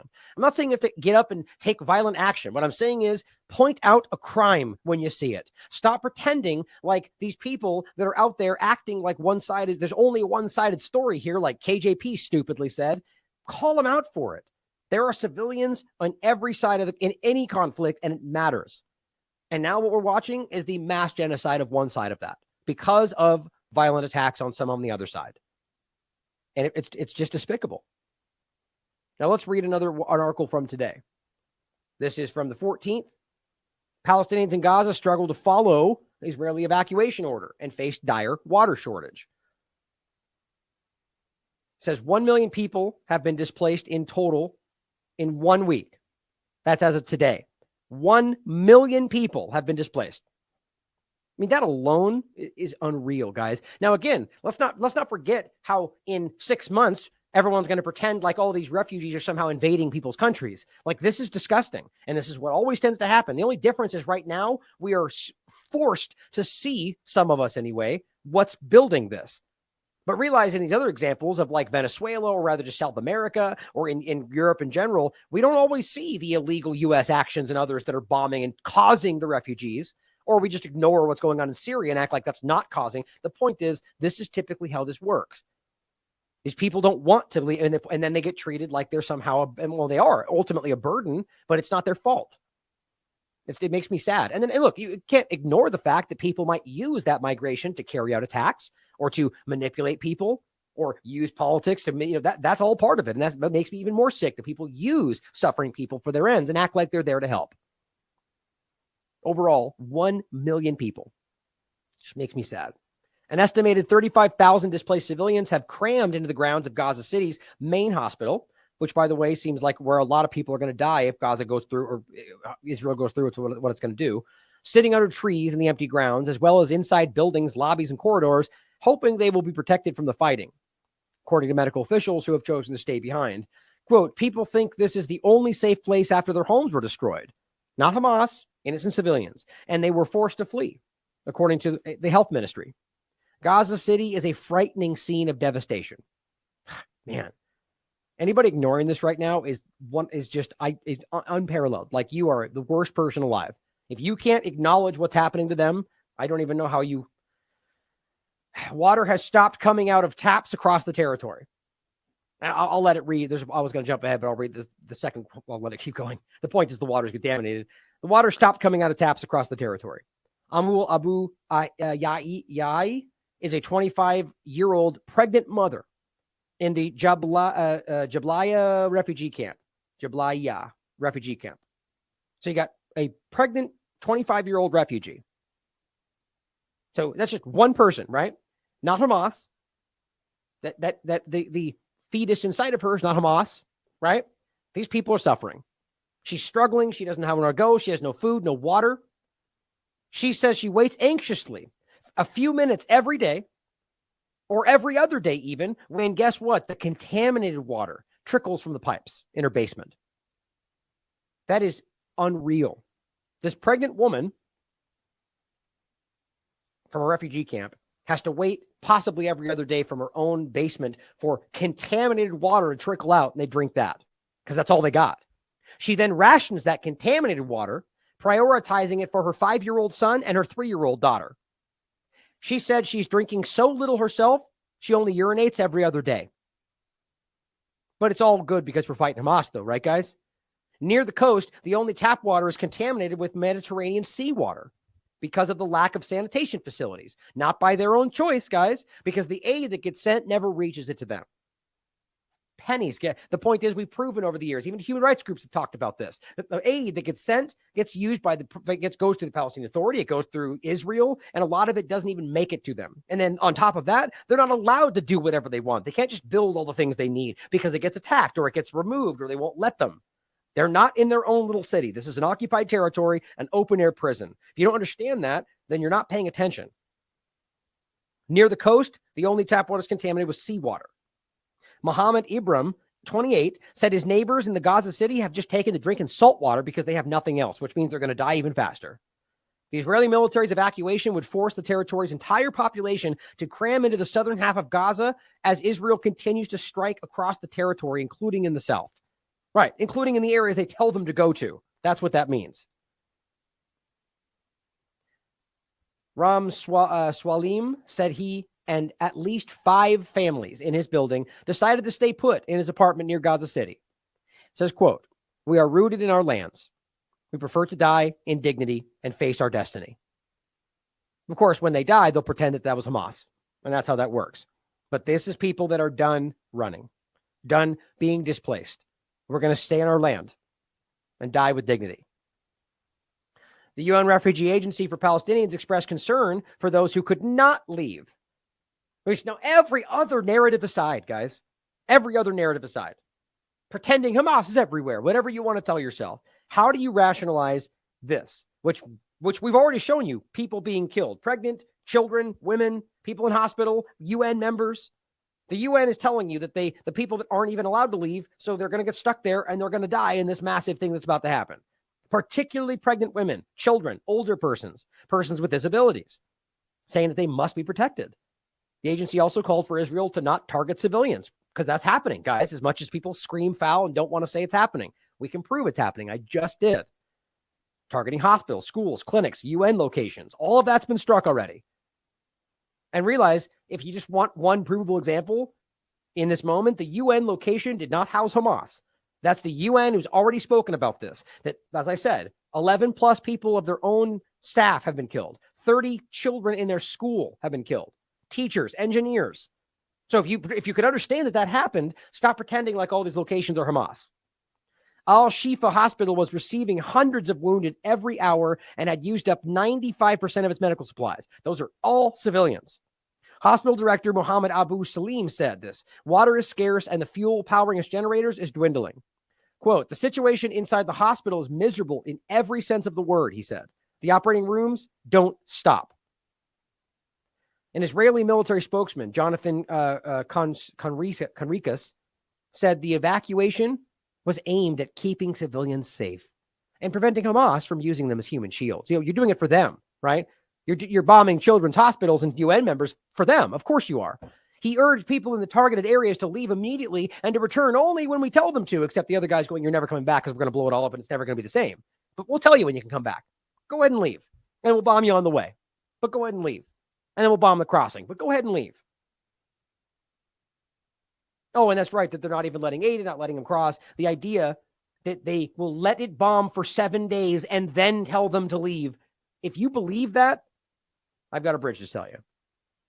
The Palestinian civilians in Gaza are not our enemies, Israel now says after 7 days of indiscriminate bombing. We don't assess them as such, and we don't target them as such. We're trying to do the right thing. Again, just their bombing over the week obviously that's not true. But how about their own statements? Repeatedly, they're animals. They shouldn't exist. They're not people.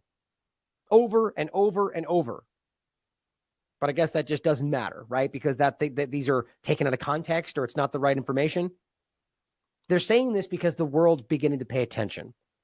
They're going, you're murdering people. And so now they're just, oh, well, hey, we'll get him out of the way. 24 hours. You don't just do that after 7 days of indiscriminate bombing. Quote, I came here with my children. We slept on the ground. We don't have a mattress or clothes, says 63-year-old who was from northern town of Beit Hanun. I want to go back to my home, even if it's destroyed. Which I can almost guarantee you, if these people leave, they will not come back. The Gaza Health Ministry said Saturday that over 2,200 people have been killed in the territory, including 724 children, 458 women. Now, we realize that. And this is being reported roundly from multiple agencies, organizations. 724 children, 458 women. So realize that is alone, those are civilians, clearly. We're not even including men, civilians who aren't Hamas, which is untold. We're still, think about how much has been bombed in this area. The rubble of multiple blocks upon neighborhoods, ground, floored, leveled. There's people under there that we don't know about. But then it goes on to say, well, and then the Hamas communications office said that Israel's completely demolished over 7,000 housing units, which, by the way, is being backed up by, I think, the UN. I'll get to it in a second. More than 1,300 people on the Israeli side, they say. Roughly 1,500 Hamas militants died during the fighting. Okay, so if they're saying 1,300 people died in Israel, that means, and I can promise you that the reason we're not being told is because I believe most of them are IDF members. Whether they were acting at that or not, the point is the IDF members are predominantly what I think was being killed. That's my opinion. We'll see what happens. I kind of feel like we're never really going to get the information, largely because I think there might be more that we're being lied to about, but we'll get there in a second. But then compare that, not with, and then again, 1,500 Hamas militants. Okay, so that's its own thing. So 1,500 Hamas while they were doing this, and they claim 1,300 people died in Israel while that happened. Many of them, some of them were IDF. So 724 children and 458 women are independent of that. So realize that number.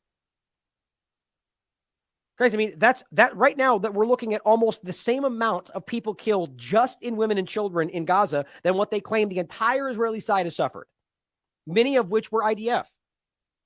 How do we not recognize that as a human race? Egyptian officials said the country's Rafah boarding crossing with Gaza would be open Saturday for the first time in days to allow foreigners out. So that's today. We're hearing that they're saying that it will be open. You guys tell me what you're seeing, because I'm going to follow up on that. But, that's the point, actually. I remember thinking that when I highlighted it. But it says by Saturday evening, there had been no movement. So same point.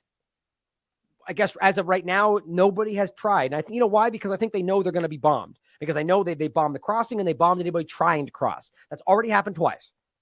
So interestingly enough, people are going, no, we're not going to.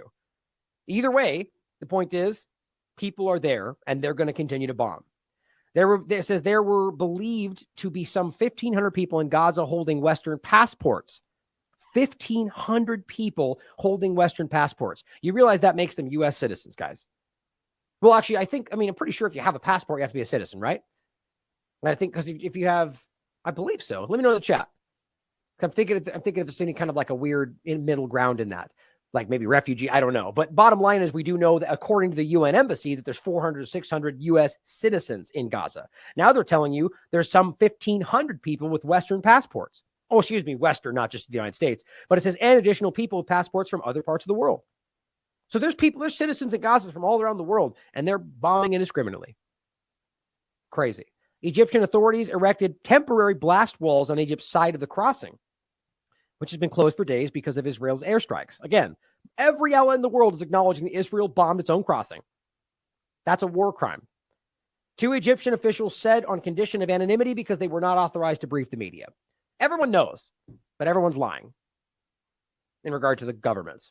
The U.S. Secretary of State Anthony Blinken, of course, met with Saudi Foreign Minister, which I'll show you in a second, Fasil bin Farhan in Riyadh on Saturday, and both called for Israel to protect civilians in Gaza. Understand how ridiculous that is. Blinken nodding along as he says this, even though they literally just said, Israel, do whatever you need to. We support you. That's not protecting civilians. That's continuing to indiscriminately bomb, acting like you're doing this in their interest. That's just ridiculous. As Israel pursues its legitimate right to defend its people and to try and to trying, that's weird. That's Blinken. This is his quote. As Israel pursues its legitimate right to defend its people and to trying to ensure that this never happens again, it is vitally important that all of us look out for civilians. That is such a half-hearted false statement. If all you do is start with Israel's the right to defend itself, so we need to look out for civilians, that doesn't mean anything.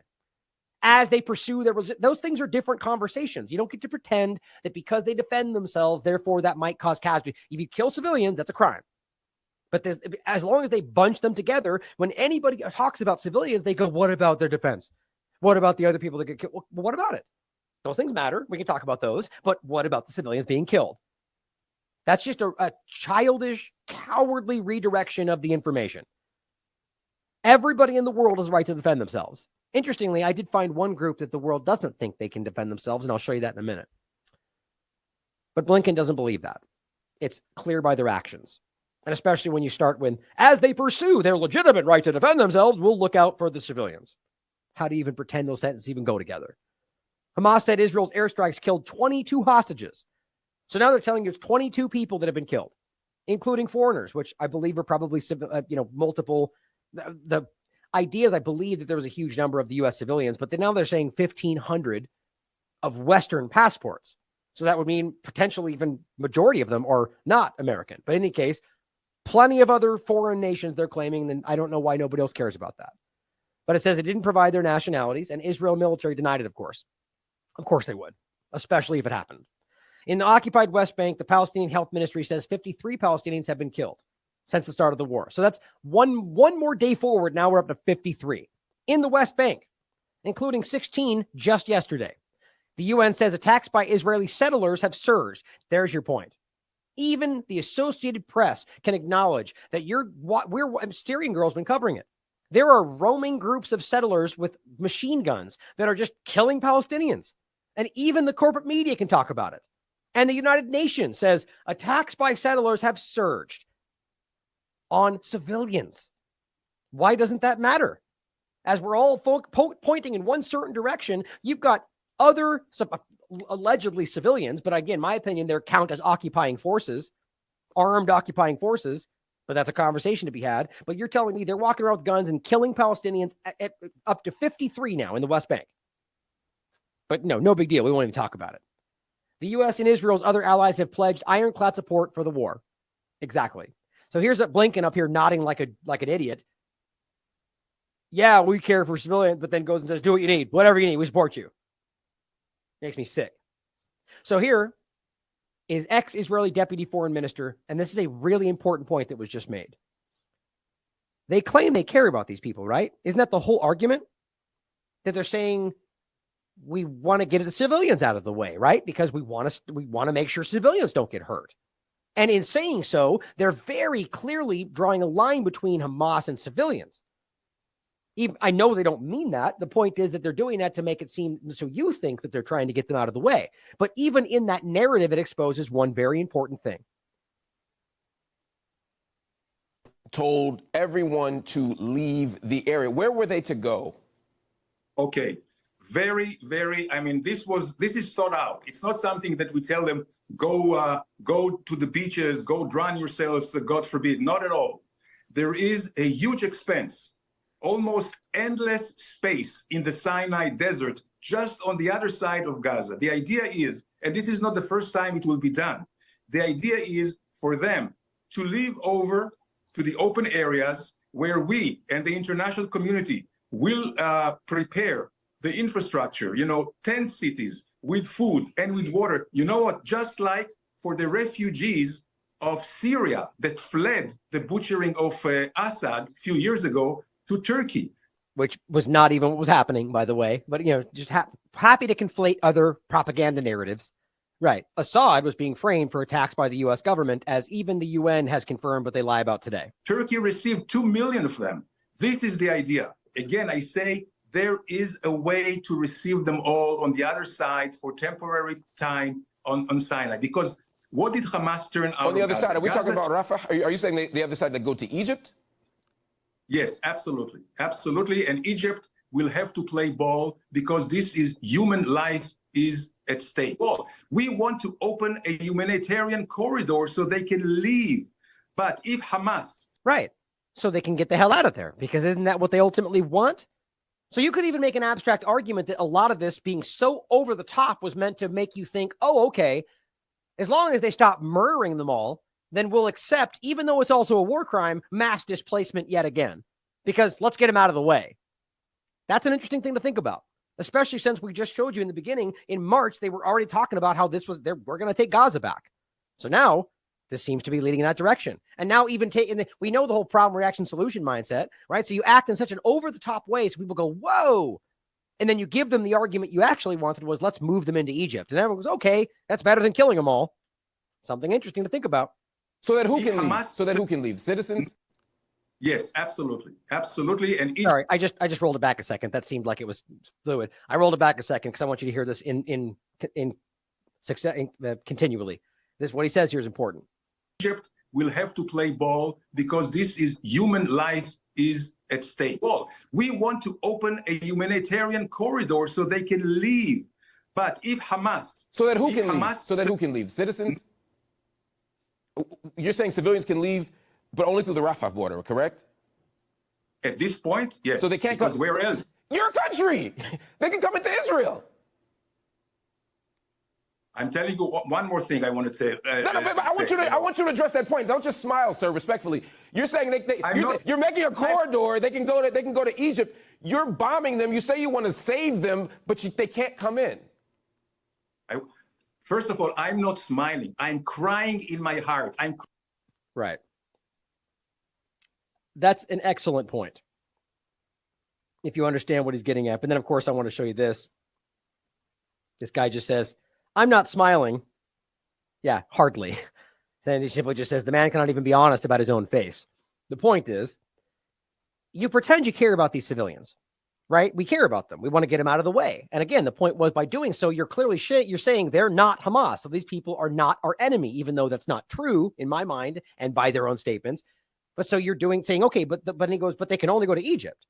So if these are innocent people who you are pretending that you're trying to help, why wouldn't you let them into Israel? You see, because people online are going, that's the whole problem, because they're conflating Hamas with Palestine, or really admitting the truth, which is that they only just don't like Palestine or Palestinians, and they want to get them out of the way. But it opens up a very interesting contradiction.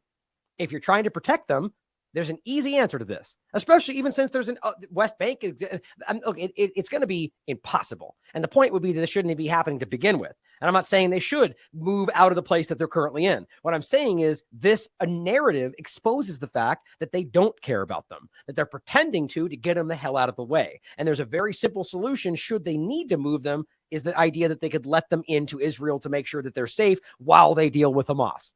See my point? None of that makes sense to me. But the point is, the fact that they can't state that, or they refuse to let that be a possibility, exposes what they're really doing. I thought that was a very well done point. Now, David DeCamp points out, again, as we've already shown you, and now this is as even he just briefly pointed out, this has been acknowledged by mainstream media and pretty much everybody else. As I just read to you in the New York Times, I believe, Israel orders them to evacuate and bombs them as they flee. This is the Middle East Eye, but again, everybody around the world seems to have acknowledged this, including bombing their own crossing first, then bombing them as they leave. 40 killed in an Israeli airstrike targeting a truck that was evacuating people from Gaza as they told them to take that route. Now here is Eye on Palestine. There's some graphic stuff in here, okay, so be prepared for that. Israeli occupation forces deceived the citizens of Gaza after warning them to leave their homes and then attacked them while they were leaving.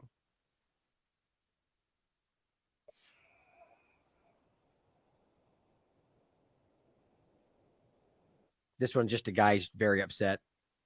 The other one's the one I wanted to show, actually. But yeah, these are right. They're rightly horrified.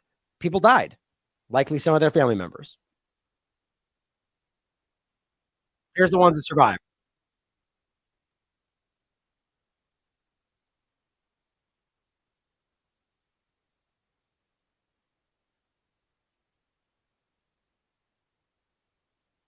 All civilians.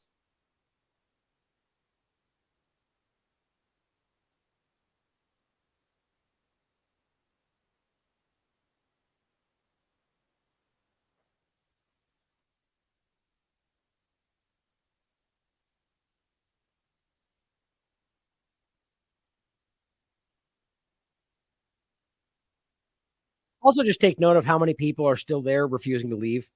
I mean, it's going to be horrific, guys, if they really do take some kind of serious, more so than they're already doing action, which again, it's almost dumb even to say that because carpet bombing the entire area for 7 days is pretty ridiculous. I mean, I don't know how it could get any worse, quite frankly, unless they just do some kind of chemical, biological, or nuclear weapon. I mean, quite frankly, I mean, this is over the top. That's why people, even the corporate media, I mean, it's gone. I mean, they lost control of this because of how disgusting their actions were. Vanessa Beeley, even this again, this one, I think I'm even going to skip some parts on this. It's pretty rough. It's being reported that Israel demanded the civilians leave and then bombed them as they were leaving, the same point.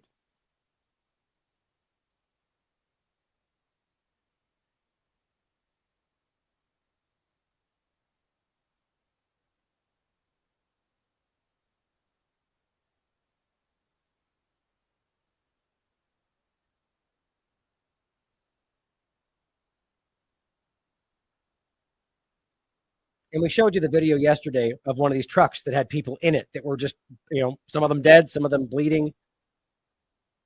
And somebody even used an image already to compare. That's, I don't want to get it too graphic, guys. It's disgusting. There's obviously dead people everywhere. And we just showed you, there was an image somebody put out comparing the original displacement in 48, showing them loading Palestinians into the back of the trucks and leaving the area.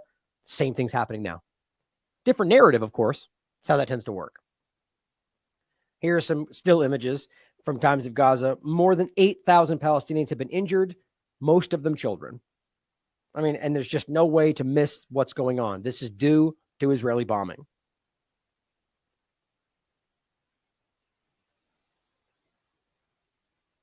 Here's the cradle, reporting the same number, 724 children killed, 485 women, independent of the 1,500 Hamas members they claim were killed. Almost the same amount in just civilians compared to what they claim was killed in Israel. And of course, this guy responds by saying, these numbers are from the VAERS database. Interestingly enough, showing his ignorance twice in a row. I find that ridiculous. As the VAERS database being very, very important, whether it's provable or not, this guy doesn't understand that, thinks he's pretending this means it's fake. The guy is just showing how stupid he is in two different ways. David, and this is a really hard, this one actually kind of struck me for some reason. I mean, obvious reasons, but all of this is horrible. This one just kind of made me extra sad. Dan Kovelik, who's a lawyer, professor, and author of several books, says, I just learned that my friend in Gaza, Hiba Zagot, a great artist, was killed by Israel. Her last words to me in a text were, quote, we are sitting with the children. There's bombing. I feel afraid. Her words were accompanied by these photos.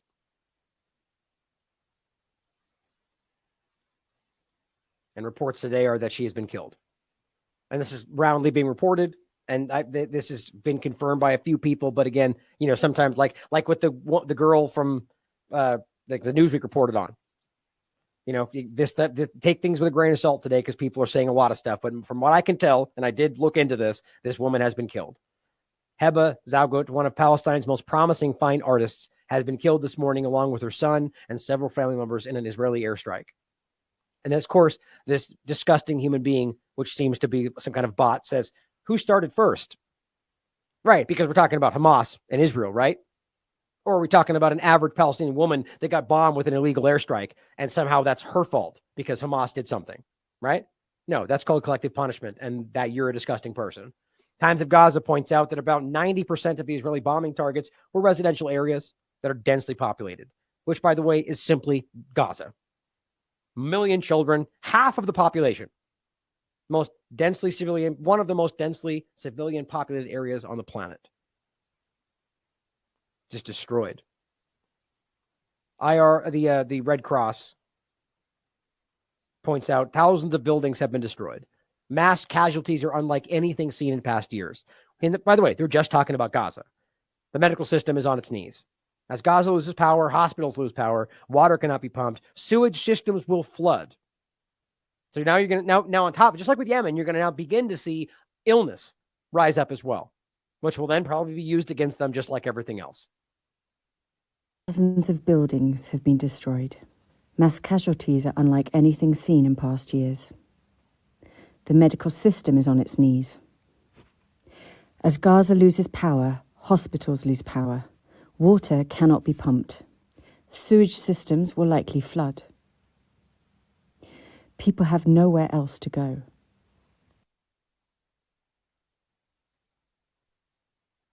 Sad.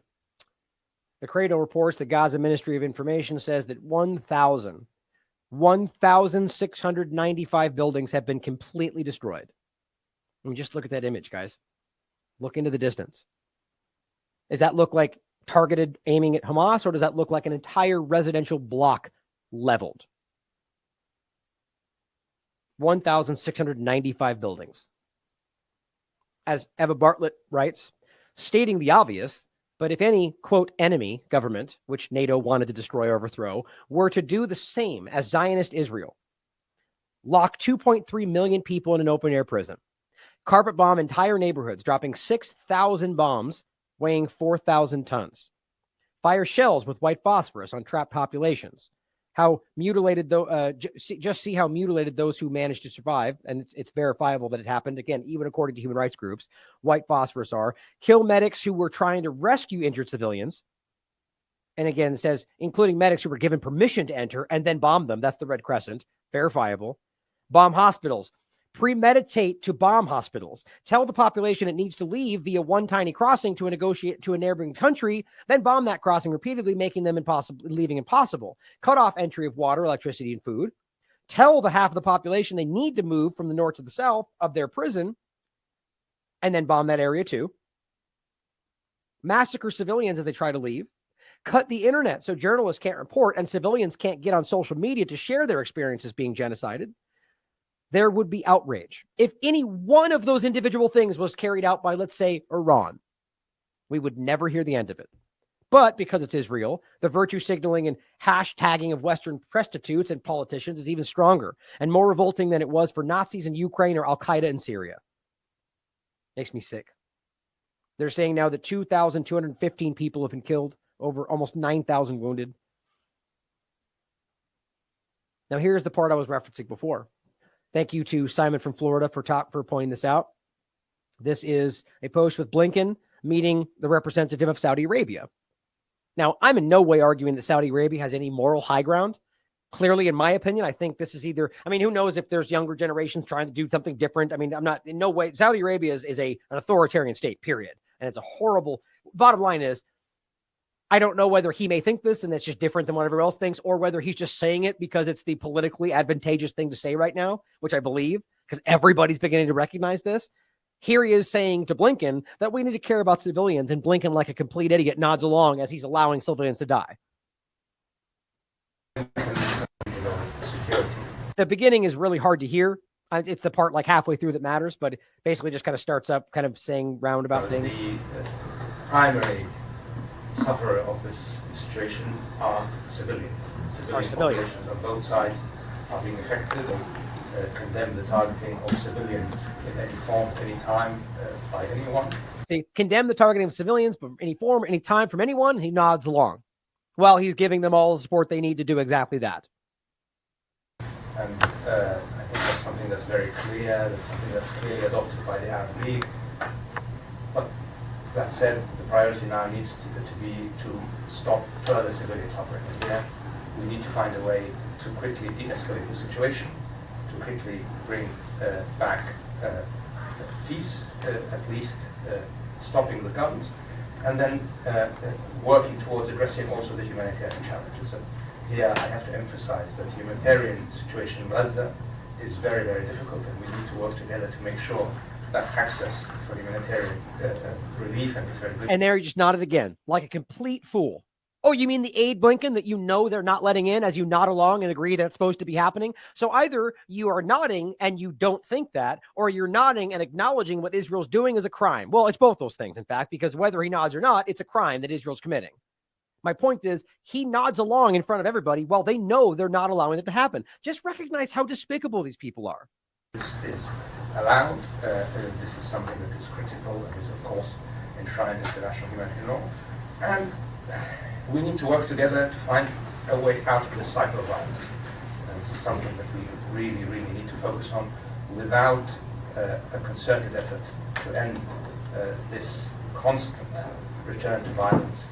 It will always be the civilians that suffer first. It will always be civilians on both sides that end up paying the price. So I hope that... Oh, so I guess he's a terrorist then.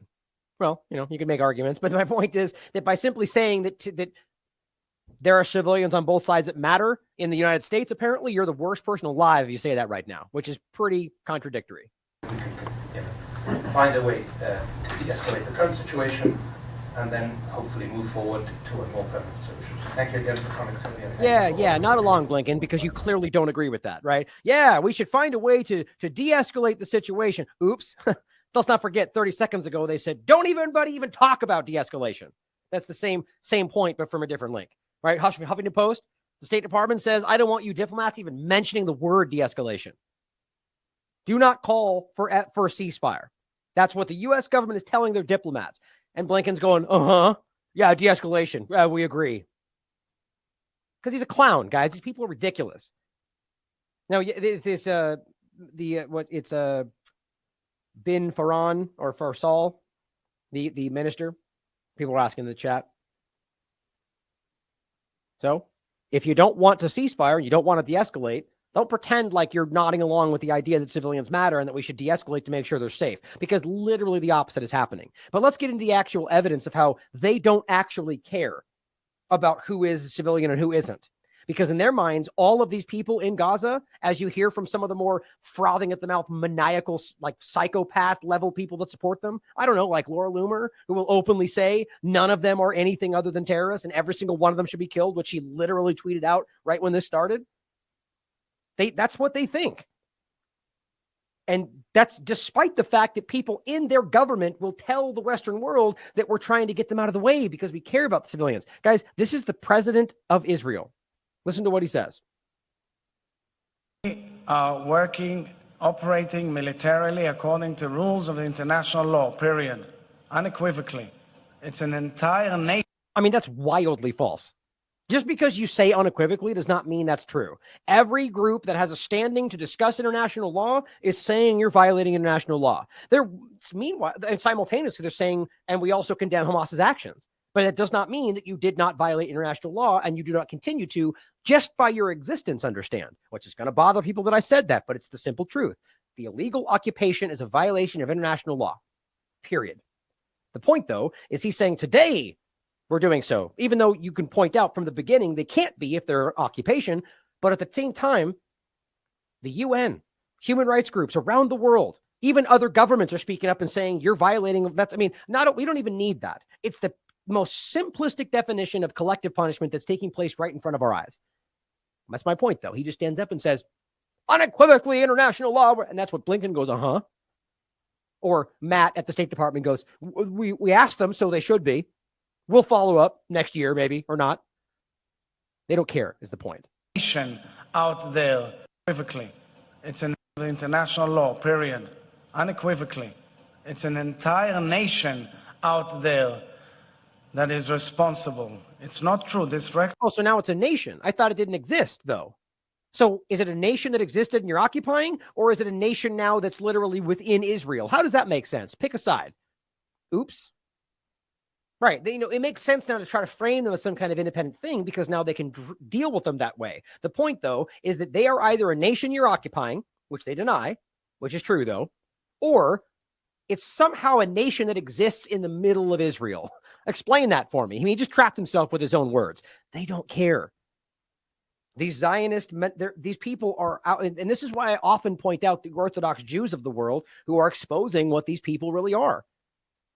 Most of them, I would argue, don't really care about the ultimate objectives of Judaism. They care about using that to achieve their goals. And that's based on the history. That's based on other Orthodox Jews that call them out in Israel, in New York, in London, all around the world.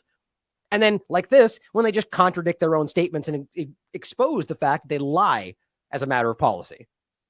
But now he's going to go on to blame the entire state of Palestine because they didn't do anything to fight the group that you guys created and fund. And Israel's now blaming Netanyahu for doing that today. And yet then you argue they were somehow they should have been what? Waging a war against the people inside Palestine with limited resources, 97% undrinkable water, not enough electricity that you turn off at your whim, with what naval force, with what? Like, think about how ridiculous that is. But it's their fault now. So even, but on top of all of it though, even if you argue that was some kind of legitimate argument, you don't get to say because they didn't do anything, we're now going to bomb them like anybody else. Again, it's blatant collective punishment. Like, I mean, the most clear example I think I've ever seen. But here he is about to say that they're all allowed to be bombed. Rhetoric about civilians not aware, not involved, it's absolutely not true. They could have risen up, they could have fought against that evil regime which took over Gaza in a coup d'etat. Right. I mean, think about the idea of any other example where the U.S. government has carried out a regime change. And then anytime anybody pushes back against that, you call them terrorists. Funny how it's inverted whenever you want it to be, right?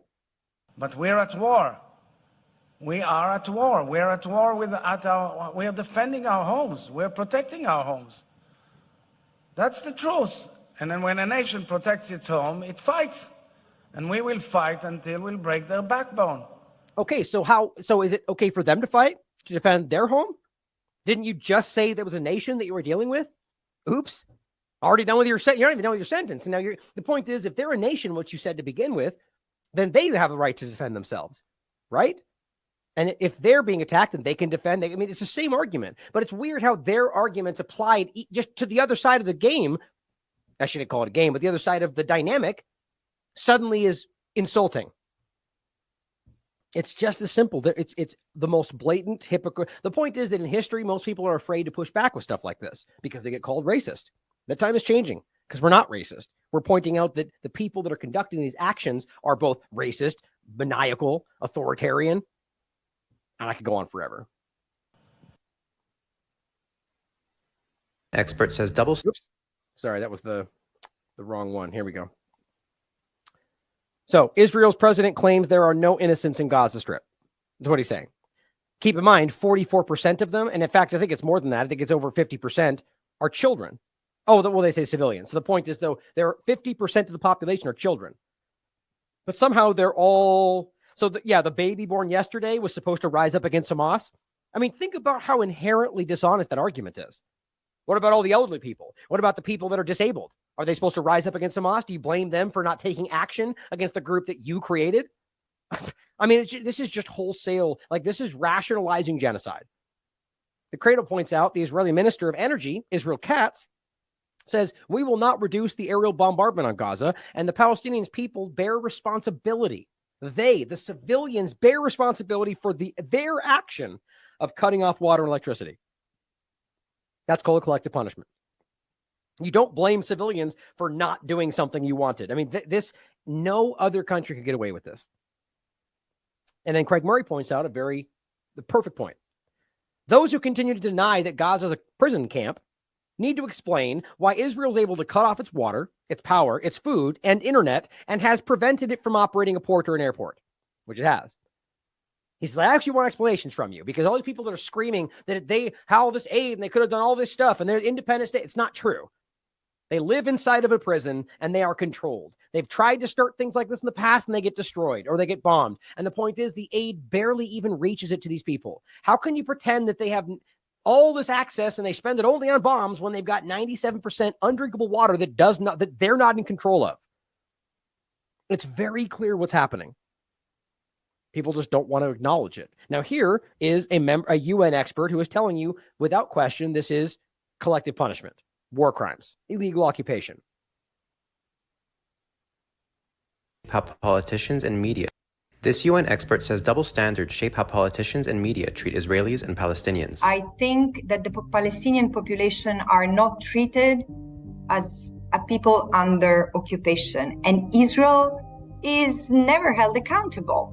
That was Francesca Albanese, the UN Special Rapporteur and expert on human rights in the occupied Palestinian territories. She explains how the violence in Israel and occupied Gaza is not happening in a vacuum, and while the Israeli government and Hamas have both been accused of war crimes, the reaction from the US and Europe nearly always blames Palestinians and defends Israel. The double standards are dramatically evident, both in the treatment of the Palestinians versus Israel, and in the way also Israel is held up to certain standards compared to other countries. Palestinians cannot be held responsible as a people for the heinous crimes that Hamas has conducted as of the 7th of October. And civilians should never be targeted, both Israelis and Palestinians. So targeting civilians becomes a war crime on both sides. And to be clear, we already have evidence, even now, according to the corporate media, that they're actually targeting civilians, which we already knew. But whether or not they're aiming at an individual convoy of civilians or just disregarding that they're present, it applies to the same concept. That's what she's saying. They're quibbling with the word targeting, but now we can prove they are anyway directly targeting, which I already knew. But the idea that we know that there's 50% of the population are children, they know that too. The one thing that really does blow my mind is that there are so many people. I mean, I was going to say Israelis, but again, I think a lot of it, most Israelis seem to be calling out their own government right now, but a lot of people around the world are taking the line that this is okay. Meanwhile, there's 400, 600 US citizens in Gaza. 50% of them are children. 50% of people are children that are there. UN members are there. Hostages from Israel's side are there. And yet they're just bombing all over the place. Like, I don't even know how anybody makes sense of that. It just seems, obviously just irresponsible, dangerous at the very least, along with being a massive war crime. And there's something else worth noting that some coverage is missing. Palestinians are under occupation, and Israel is the occupying force. There is no symmetry between the parties, between the two people. One is the occupying power, who should also protect the Palestinian people, right. But it has relinquished de facto this responsibility long ago. Right. And this is something Jimmy Dore brought up on the interview, right? I mean, as weird as it may sound to people, an occupying force, especially when it maintains the occupation, has legal obligation to take care of these people. Like, just because you point at an element of it that's bad and you claim they're attacking you does not mean you just wholesale don't. That's the point. It's always been collective punishment. And I continue to argue that it's by design to make, it's being shown in clear display right now that they don't care about these people and they don't want them there. And now that's the point, though.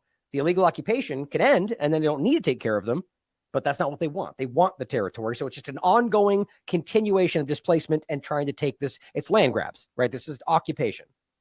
Gaza has been under blockade, which is a form of collective punishment and a war crime since 2007. So understand that. This is not new. This has been ongoing since 2007. It's always been a war crime, just like it's a war crime to do that to Yemen, but nobody cares. These people get away with whatever they want. Leading to also the commission of crimes against humanity, because intentional starvation of people is a crime against humanity. Israel's illegal, decades-long occupation of like Yemen, like Iran, like Syria, like Venezuela. That's what they do, guys. And I'm talking about the Western powers here. Palestinians has largely gone without any consequences, at the expense of Palestinians' right to self-determination. The UN expert has identified at least 4 ways Israel systematically denies Palestinians that right. 1. The continued splintering of a future Palestinian state. Israel has completely fragmented, separated, disentangled, made the territorial unity, the territorial contiguity of the occupied Palestinian territory, future independent Palestinian state, impossible. 2. Israel's exploitation. That's the point I kind of made before about the idea that the West Bank and Gaza are separated, right? So that's not by accident. Of land, water, and other natural resources in the occupied Palestinian territories.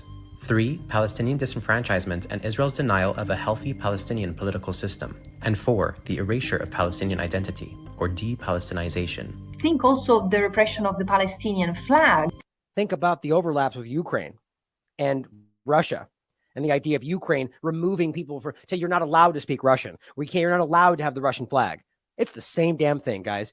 And don't miss the overlap to what side, who's on what side in all this. I don't mean Russia, US, or anything like that. I mean just the idea of human rights, the law, and all the people that these Western powers continually back seem to carry out the same actions, seem to be the same kind of willfully ignorant people when it comes to the application of the law, when it comes to their actions.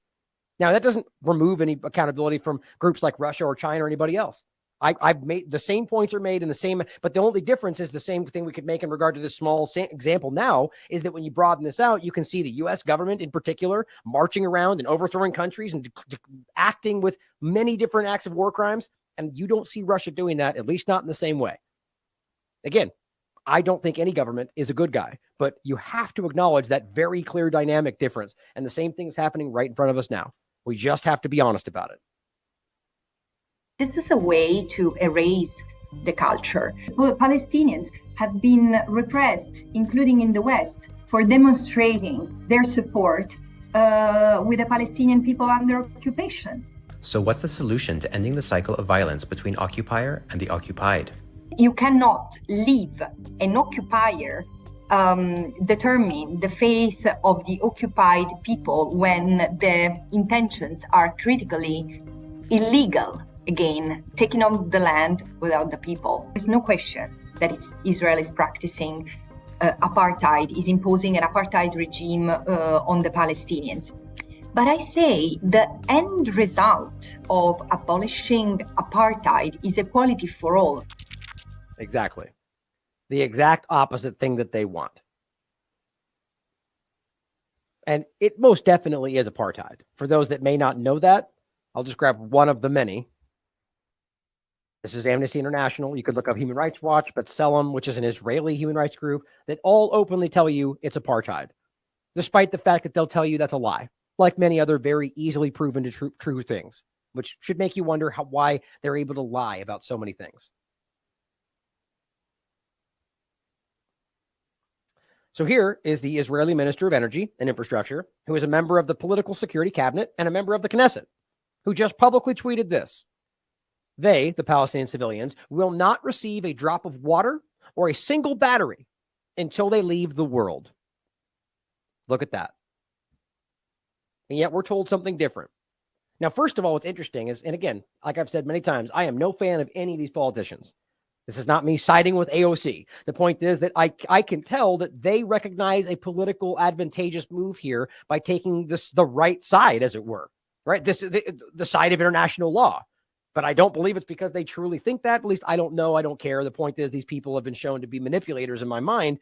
The bottom line is what she wrote was, and this, first of all, this is editor of the Trump pundit says, Israeli Energy Minister Katz says no electrical switch will be turned on, no hydrant will be open, no fuel truck will enter until abductees are returned home. Okay, we've heard this argument a lot, right? Alex Bernenson thinks he's making some moral stance by acting like we're waiting until the hostages are returned. Well, that's collective punishment. So just admit that you're okay being just as morally corrupt as the other side. And on top of the fact that we know there are over 5,000 people held without charge in Israel that are Palestinians. And I'm going to make a point about that in a second. The point is, well, I mean, how about I'll make it now since it's relevant, and I'll make it again in a second. What if the Palestinians, or Hamas for that matter, were to say, okay, well, we're going to continue bombing indiscriminately all throughout Israel until you give us our hostages back? Isn't that the same exact thing? It is.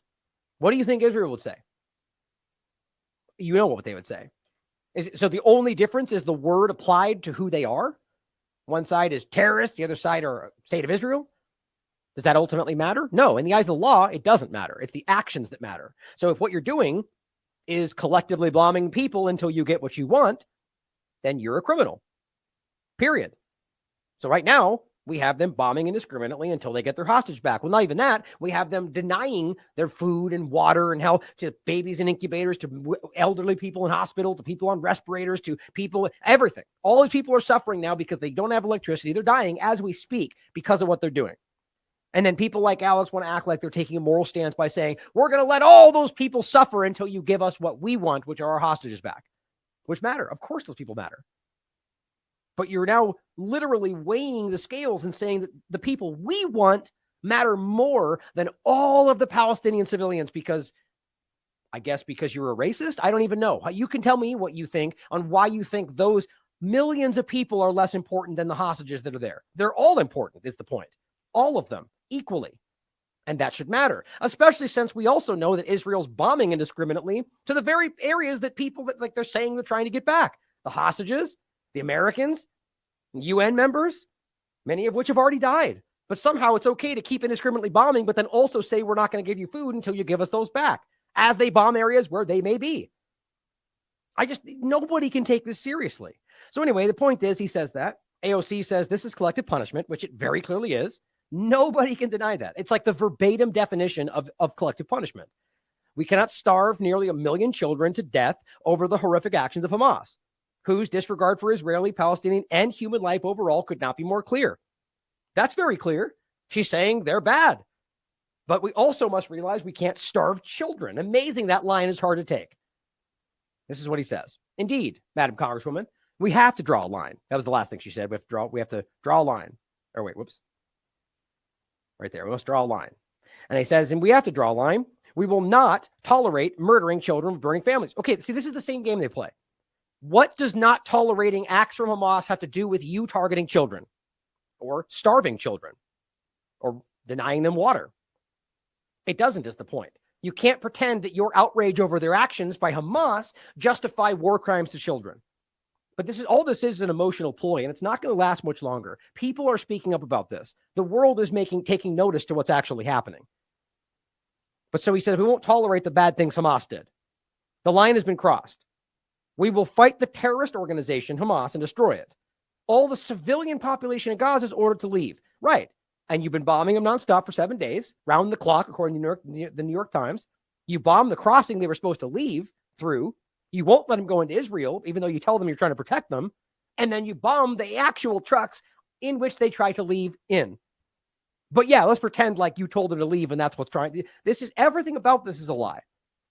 It says we will win. We will not receive a drop of water, or they. So it's important to understand, as some ridiculous person tried to argue this was about terrorism.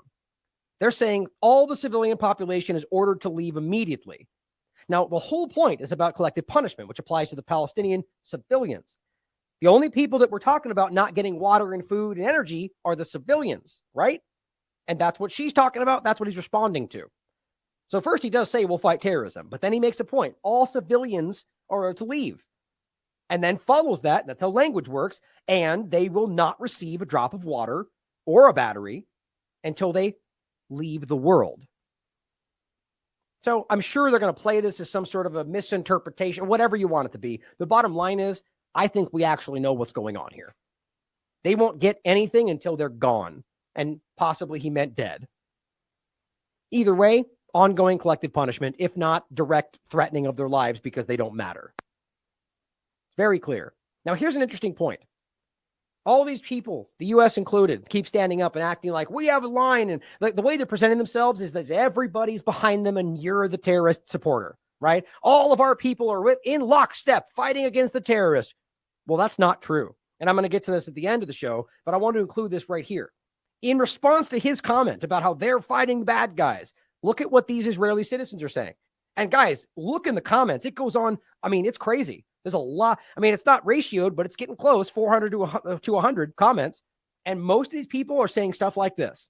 This is an Israeli citizen in Hebrew saying, the government of the wretched, arrogant right-wing profligates, or I forgot to even know what that looks up. Let's see. That's a profligate. I haven't heard that word before. Recklessly extravagant, wasteful, full of conists and Nazi Hamas who slaughtered our citizens and soldiers without restraint, arguing that they're on the same side, guys. You planned to break up the country with wild incitement to drag us into civil war. That's what they're saying.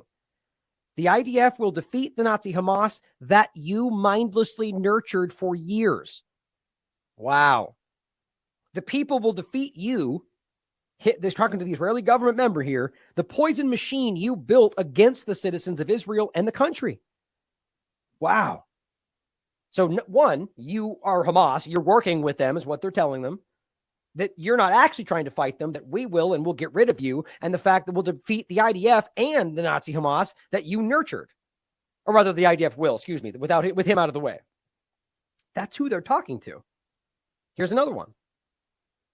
This person says, again, in Israeli, in Hebrew, tagging Netanyahu, and an intestinal worm will begin to escape. I'm not sure what that means exactly. The entire Jewish people will come to account with the conspirators who destroy the state led by traitor Netanyahu, who destroys Israel. You and the members of the criminal gang that dismantled the country will be targeted and prosecuted until the end of days on earth. Remember, we just showed you 2 videos of members of Israeli government being yelled out of hospitals because of what's going on in Palestine. May you not have one night free from nightmares of the screams of slaughtered Israelis. You have to understand, they are blaming him for what happened in Israel, not what's going on. I mean, there are discussions also about what they're doing to Palestinians, but it's far more slanted towards you allowed us to be killed. So think about this. And again, I'm going to get this to the end. If you have Israelis who are actually arguing, as far as I can tell, what seems to be a huge portion of the population saying you either let this happen or they're working with you or you pretended to be them and that allowed us to die or you killed us. And that is because of some agenda you're trying to carry out. Why wouldn't we ask that question if you see Israelis making that point? And I'm talking some people that are pretty high-level Israeli citizens. We'll get to some in the end. So couldn't that possibly mean that the people that were killed at the music festival, in their minds, were killed by them or people that they were working with in order to blame Hamas or attack Palestinians or destroy Israel, whatever they think is happening? That's crazy. And it's pretty fascinating. But you're not going to hear this from the corporate media. You're not going to hear this from anything other than people online right now. On top of that, right now, there's a protest outside of the ministry that grows with calls for Netanyahu to resign. Get this.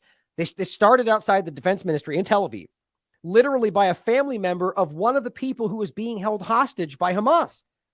And they're protesting Netanyahu. You have to realize that the world's telling us, the media is telling you that Netanyahu's on this crusade to fight Hamas and everybody supports him. These are people who have a hostage of Hamas and they're protesting Netanyahu. I mean, that's pretty alarming. That's an important point in all this. Many hold signs with the names and pictures of those missing or held captive after the Hamas assault. And it says others wave Israeli flags and signs saying Prime Minister Benjamin Netanyahu is responsible for the devastating failure and calling on him to resign. Now, you could argue this is just about the idea that he failed somehow and allowed it to happen. But you have to understand the history and the proof. I went over it in the last show, coming from the Wall Street Journal, from any number, provable sources. Ron Paul admitted this in front of Congress, that they created Hamas. And then I guess the argument is they lost control of it, but that's questionable, I think. And even Vanessa Beeley argued that there are still factions within it that are somewhat loyal to U.S. and Israel. So it begins to become a little bit more complicated, doesn't it? There's also this argument from October 8th, right after this started. For years, Netanyahu propped up Hamas. So there you go. Times of Israel. Now it blows up in our faces. There's no misunderstanding that. They're telling you that Netanyahu is working with this group and now it's caused a problem. So either they lost control of it or, it's up for you to decide. That is not what we're being told. I think that's super important to this conversation. Now, this is an international lawyer who is calling out the member of the government of Israel, saying that we won't give them anything until they leave the world. And it's simply saying another genocidal statement by another Israeli official, and the civilized world is watching. I believe that. I think this is shifting as we speak. Now, here is that same minister responding to a UN tweet that literally says, Gaza Strip, nearly 1 million people have been displaced in just 1 week. In and of itself, that's a crime. In the past 12 hours alone, hundreds of thousands of people have been displaced. The exodus continues as people move to southern parts of Gaza while they're bombing now that part as well, or have been the entire time. Here's what he says. We will not let up and we will not stop. So collective punishment on the record. Hamas is responsible for what is happening. That does not remove them from responsibility because they just keep blaming them. Again, I make the analogy because it's not be a joke. It's just it's exactly what's happening. Where you take your brother's hands and you stop hitting yourself, right? You are bombing them and saying that it's your fault because you don't do what we want. That is disgusting. It's authoritarian. It is. I'm trying to think of words these days that are so far like this is something beyond what we've ever seen, in my opinion, at least in my lifetime. This is unbelievable. On the water, the electricity, on everything, he says. Nothing is going to happen, and they're not going to give anything back. The purpose of this movement is to the south is to prevent the Hamas murderers from using the population as human shields, even though, again, as Robert points out, the UN's even proved that's not true. has proven that that's not what they're doing. We covered this already. According to the UN report, there's no evidence that they were ever using human shields. If you don't believe that, we already covered this in a previous show. It's per the United Nations.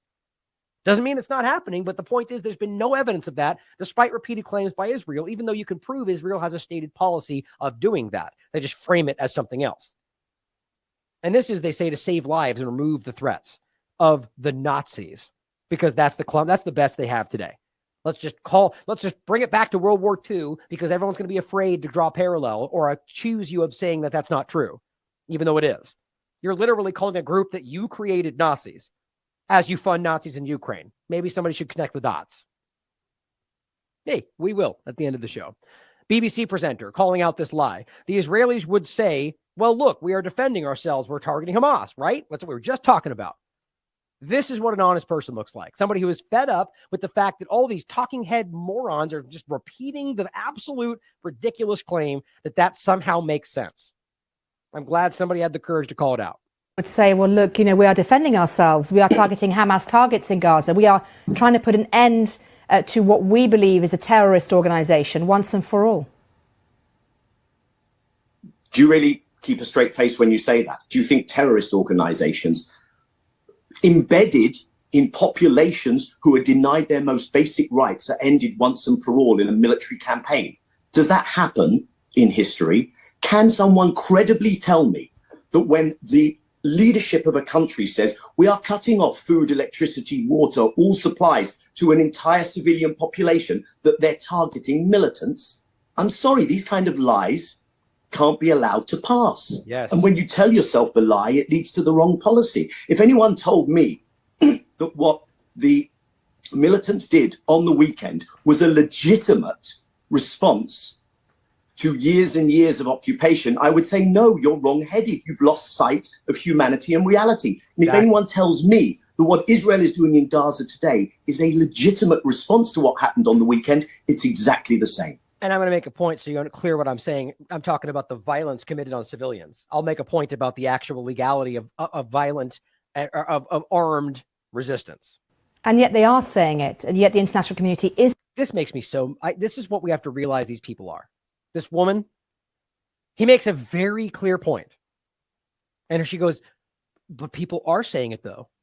Like clearly, aren't we supposed to follow along? Isn't that what we all do? Is just meekly follow what we're supposed to do? I know that's not what she said, but it's just ridiculous. Wrong-headed. You've lost sight of humanity and reality. And if anyone tells me that what Israel is doing in Gaza today is a legitimate response to what happened on the weekend, it's exactly the same. And yet they are saying it. And yet the international community is saying that. And people need to challenge them on it, right? Because it's a lie. And we're warmongering if we allow them to get away with it. Exactly. Now, look, there's thousands of examples you could make here, right? The idea of, let's just take apartheid South Africa, which, by the way, there were claims just like this. Let's not forget Israel being absolutely a part of that. The idea that South Africa at the time could have said, or they could have been saying that these people were militants and that we have a right to defend ourselves and that we're going to bomb the population because they're, it's the same argument, but it doesn't apply. And you could look at any different situation. The idea that they pretend that by acting universally to every single person there is somehow only about the population they're targeting. It is ridiculous. I've never seen anybody make this argument before. And all of these following authoritarians are nodding along like Blinken and not saying a word. Thank you to P. Rosen for posting this. I've used this image for my show today, just simply breaking down the very basic, and I include the actual link to this, by the way, so you can look at the Geneva Convention specifically as it relates to civilian persons in time of war. They're all in here. I even have them highlighted for the actual articles, but they're exactly what it says here. So I'm just going to read them on here. Article 3, persons taking no active part in the hostilities shall in all circumstances be treated humanely. It doesn't say, but if they have hostages, it doesn't say that. It's the same thing, the game they play with COVID. It doesn't say, you have these rights, but unless there's an emergency, that's not how that works. But they always play this game. Okay, the point is, in all circumstances, to be treated humanely without any adverse distinction found on race, color, religion, faith, sex, birth, or wealth, or any other similar criteria. Article 33, no protected person may be punished for an offense he or she has not personally committed. That's most important because that is literally what's happening right now. Collective penalties and likewise all measures of intimidation or of terrorism are prohibited. Doesn't matter. They're breaking that law right now. It is prohibited to attack, destroy, remove, or render useless objects indispensable to the survival of the civilian population. That has been going on for 7 days. Schools, hospitals, apartment buildings, everything. I mean, it's unbelievable. Now here is a very embarrassing, and it's the point somebody just made the other day, contradiction. Even one of the most ridiculous people out there who already made the argument that everything that's happening over here is okay. Here's what she says if you just swap out the people who we're talking about. Targeted attacks on civilian infrastructure with a clear aim to cut off men, women, children of water, electricity and heating with the winter coming, these are acts of pure terror. And we have to call it as such. Israël a le droit de se défendre. Now, here's what she just said very clearly, that doing so is a war crime. Then you just jump into a new topic, and she says, Israel cuts off water, food, and electricity from civilians, and they all clap. Or rather, that Israel's right to defend itself, and they all clap. And that's when they're doing literally what she just described that Russia would do about bad guy.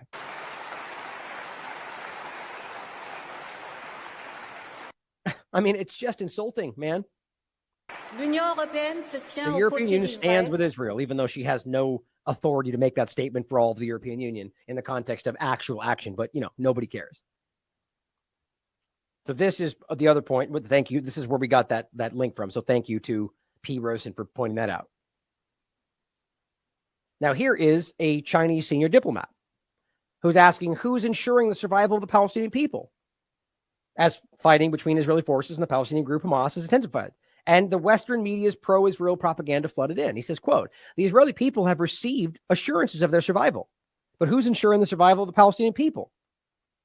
Oops, right? Obviously, there's a contradiction there. Nobody is the point. So without saying it, one side matters more than the other. The Israeli nation is no longer in a state of a diaspora. So the point is they're not scattered around. But when will the Palestinian nation be able to return to their homeland? In a world where various injustices exist, the injustice faced by the Palestinians has lingered for over a half century, spanning multiple generations and causing immense suffering. It cannot continue any longer. People are speaking up, guys. It's very important that we begin to acknowledge that we point this out and we make sure people see what's really going on. And make sure that they know that it's not what people are making it out to be who are screaming on Twitter. It's obvious that people are breaking the law. And I think we need to make sure everybody sees that.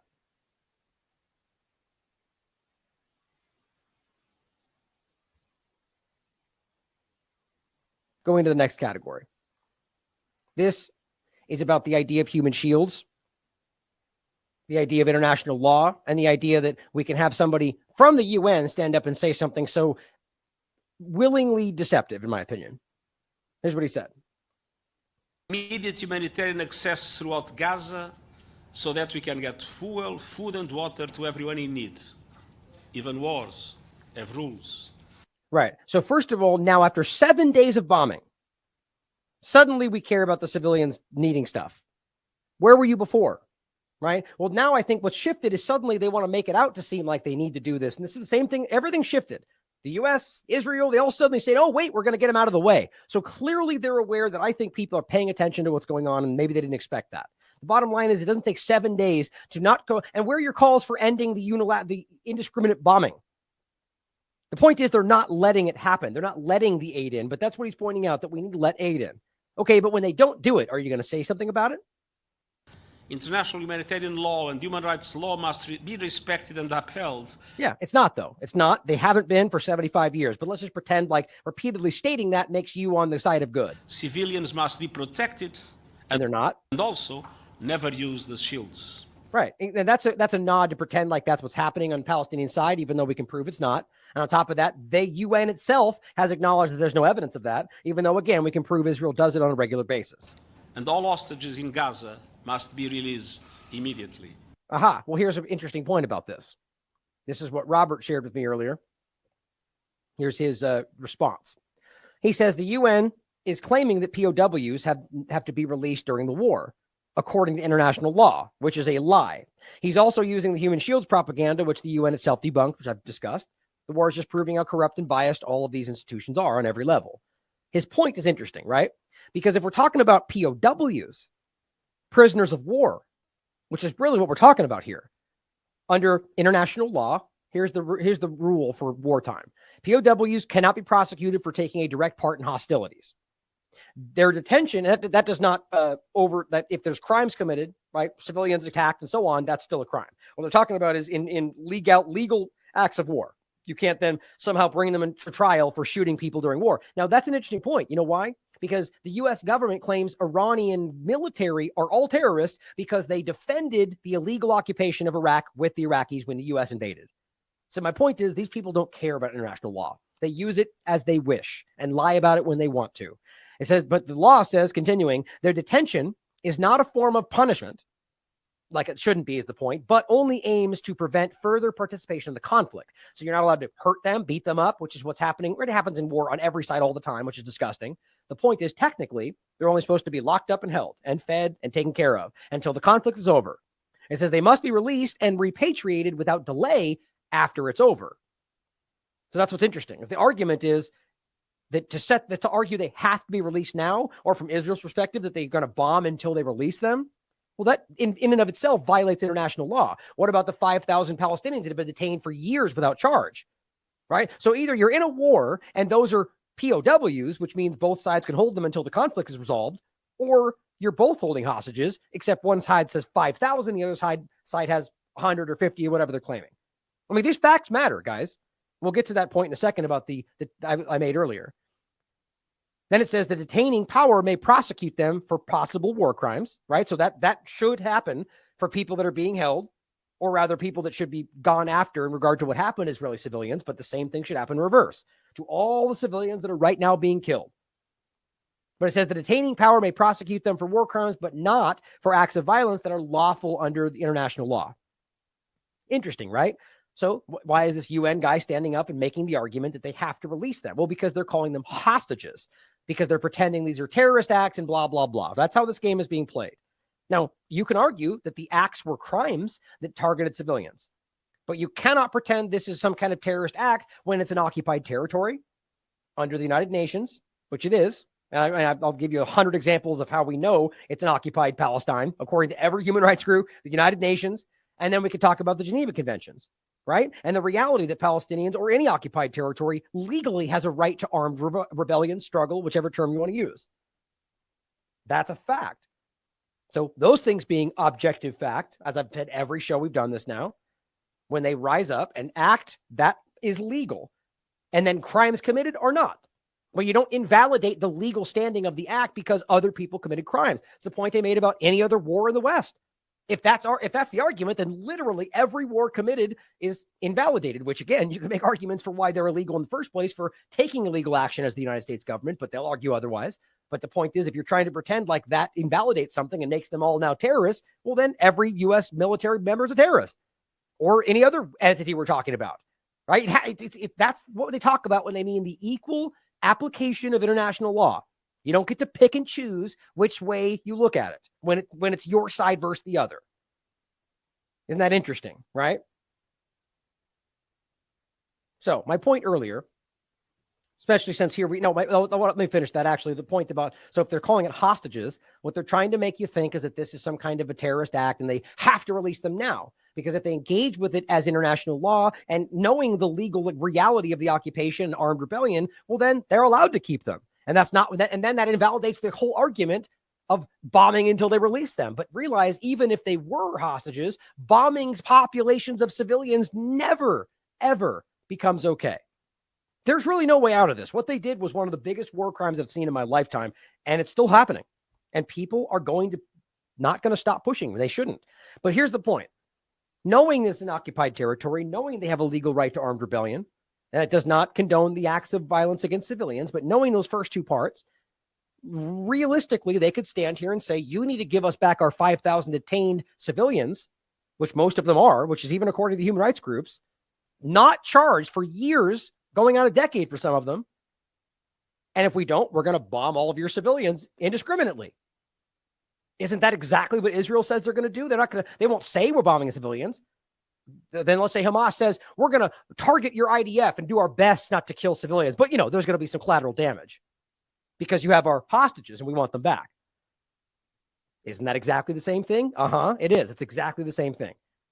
You're not going to hear that from people because they don't want to make that case, because they're going to get attacked. You're going to call racist. They're denying the Holocaust, whatever they're going to say to you, even though none of that's true, even though I'm actively defending civilians in Israel, civilians in Gaza, civilians anywhere, because I care about all of them.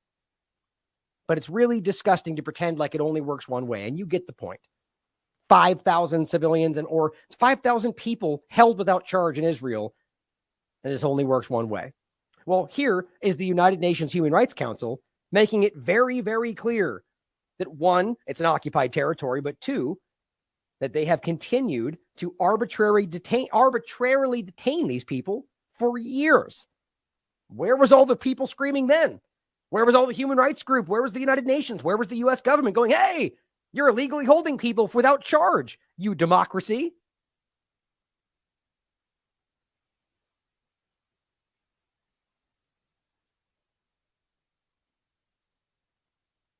In 1967, Israel has detained approximately 1 million Palestinians in the occupied territory, including tens of thousands of children. That's the whole time, by the way. 1 million, including tens of thousands of children. Now the current detention is over 5,000, but think about that. The sheer breadth of how long that's been going on with no legal justification. 1 million Palestinians in the occupied territory, including tens of thousands of children. Currently, there are 5,000 Palestinians in Israeli prisons, including 160 children, and 1,100 of them are detained without charge or trial. 160 children detained in Israeli prisons, some of them without charge. Children. But we're going to pretend like this all makes sense, right? Let me be clear from the outset. I do not condone any acts of violence that the Palestinians might have committed or might commit while living under an unlawful occupation or in the pursuit to end it. However, we must acknowledge that most Palestinians have been convicted through a series of violations of international law, such as discrimination, persecution, and breaches of due process, and for ordinary acts of life in the exercise of legitimate rights. I found the widespread and systemic arbitrary deprivation of liberty of Palestinians is a structural component of the regime that Israel has imposed upon them. It's just so infuriating that we can have the what they in other circumstances point at as the highest law of the land kind of stuff, saying exactly what they call racist. That this is an apartheid state, it's an illegal occupation, that they're doing this unlawfully, and even calling them out to, and yet it just doesn't stop. Now, her point here about not committing, it doesn't justify violent action, right? Now, I feel like a lot of people are in the point of saying that because they're trying to make sure that they're not going to be called out for justifying what other people say are violent acts. But again, let's make sure we understand this reality, which I've said many times. So this is, first of all, Amnesty International, just so we understand that this is undeniably an occupied territory, despite the screaming narratives of people that claim, who just reinvent history to make it seem like this didn't happen. Israel's continuing oppressive and discriminatory system of governing Palestinians in Israel and the occupied Palestinian territories constitutes a system of apartheid. Very clear. And Israeli officials committed the crime of apartheid under international law. Israeli forces launched a 3-day offensive on the occupied Gaza Strip in August, during which they committed apparent, clear war crimes. Nothing ever happened, though. What do you know? This compounded the impact of the 15-year ongoing Israeli blockade that amounts to illegal collective punishment. It's right there. just continuing to this day, and further fragments Palestinian territory. Israel escalated its crackdown on Palestinians' freedom of association, all crimes. It also imposed arbitrary restrictions on freedom of movement and closures that amounted to collective punishment, mainly in the northern West Bank, ostensibly in response to armed attacks by Palestinians on Israeli soldiers and settlers. Again, the idea being this is armed resistance. He's talking about settlers and soldiers. That's the point. Armed settlers. We just told you this. The point is this is about resistance, and we're going to get into that next. So this is not about proving that that's terrorism. They have the right to do whatever they want, even though that doesn't even apply. It says the year saw a rise in the number of Palestinians unlawfully killed, and that's clear, and seriously injured by Israeli forces. Administrative detentions of Palestinians hit a 14-year high, and torture and other ill treatments continued. According to one of the leading human rights groups in the world, Israel is literally torturing Palestinians. Israel forces demolished the Al-Araqib village and the Negev Nakab for the 211th time. I mean, I can't even understand how that's possible. That this one village has been destroyed 211 times. Like, I'm wondering if that's a typo. Like, that is unbelievable. The fact that they destroy an entire village once, or right now, seemingly all of Gaza, should be unbelievable. But 211 times? Now think about being displaced over and over and over and over. The further 35 Palestinian Bedouin towns in Israel were still denied formal recognition. And that's how they get them displaced again and again, because they just refuse to acknowledge that they exist there. So when they want to build a park, they go, oh, you don't have a permit, get out of the way, even though they've been applying for one for 50 years. And residents faced possible forcible transfer. Exactly. Authorities failed to process asylum claims for thousands of asylum seekers and imposed restrictions on the right to work. I mean, this is apartheid to the extreme. Now, my point is, occupied, clearly. Illegal actions, clearly. My point then is that under the Geneva Conventions, they have a right to armed struggle, which means, in some cases, violent action against armed forces, not civilians. And if they attack civilians, then they have to be charged with a crime. But you cannot deny their armed struggle. Now, this is just Al Jazeera talking about it. You can read the article for yourself. Here, I've included the Geneva Convention edition. This is the Protocol 1 discussion which gets into that point. But the reality is it's internationally acknowledged, guys. It's not a secret. An occupied territory has always had the right to armed rebellion. Now, in case you didn't catch it when I briefly mentioned it before, turns out we do have a place that's not allowed to defend itself. Isn't that interesting? I've been saying to myself, well, there's no one in the world not allowed to. Well, we found one, right? John White says, Palestine has the right to defend itself. And guess what everybody says? This guy says, the elected government of Gaza just targeted large civilian populations for murder, rape, and kidnapping, which is not what happened. They have a right to surrender, maybe, and spare their population collateral damage they'll suffer as a result, but they won't. You know why? Effing cowards. Oh, so they don't. Okay, got it. So because Hamas did something bad, apparently Gaza as a right doesn't have to defend itself. So I got my answer. Apparently in all of the world, only Palestine does not have the right to defend itself. Got it. Same. This guy responds, they also have the right to leave or die. Great. We're dealing with some very rational people here. So this person says, so their only options are genocide or ethnic cleansing? Exactly. Think about that for a second. That's what's literally, these people are literally dealing with this mentality.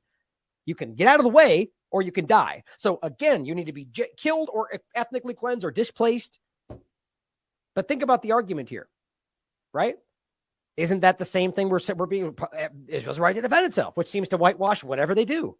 Why doesn't it work both ways? Well, you know why.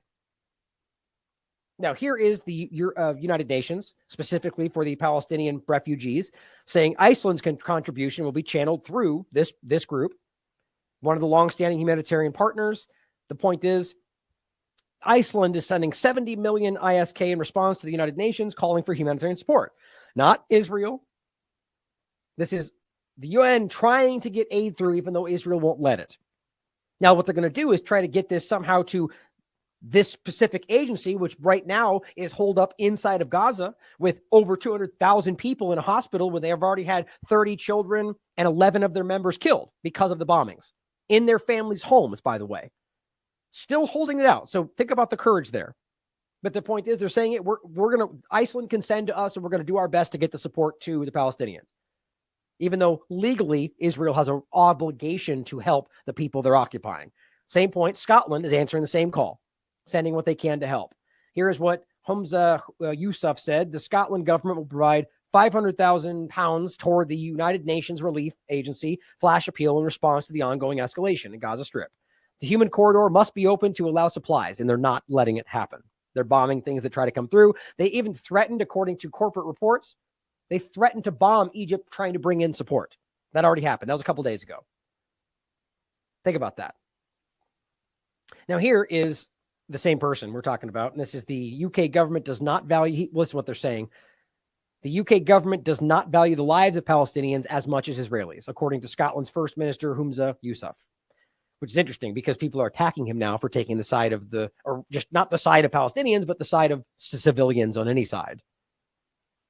Now here, interestingly enough, is the president of South Africa.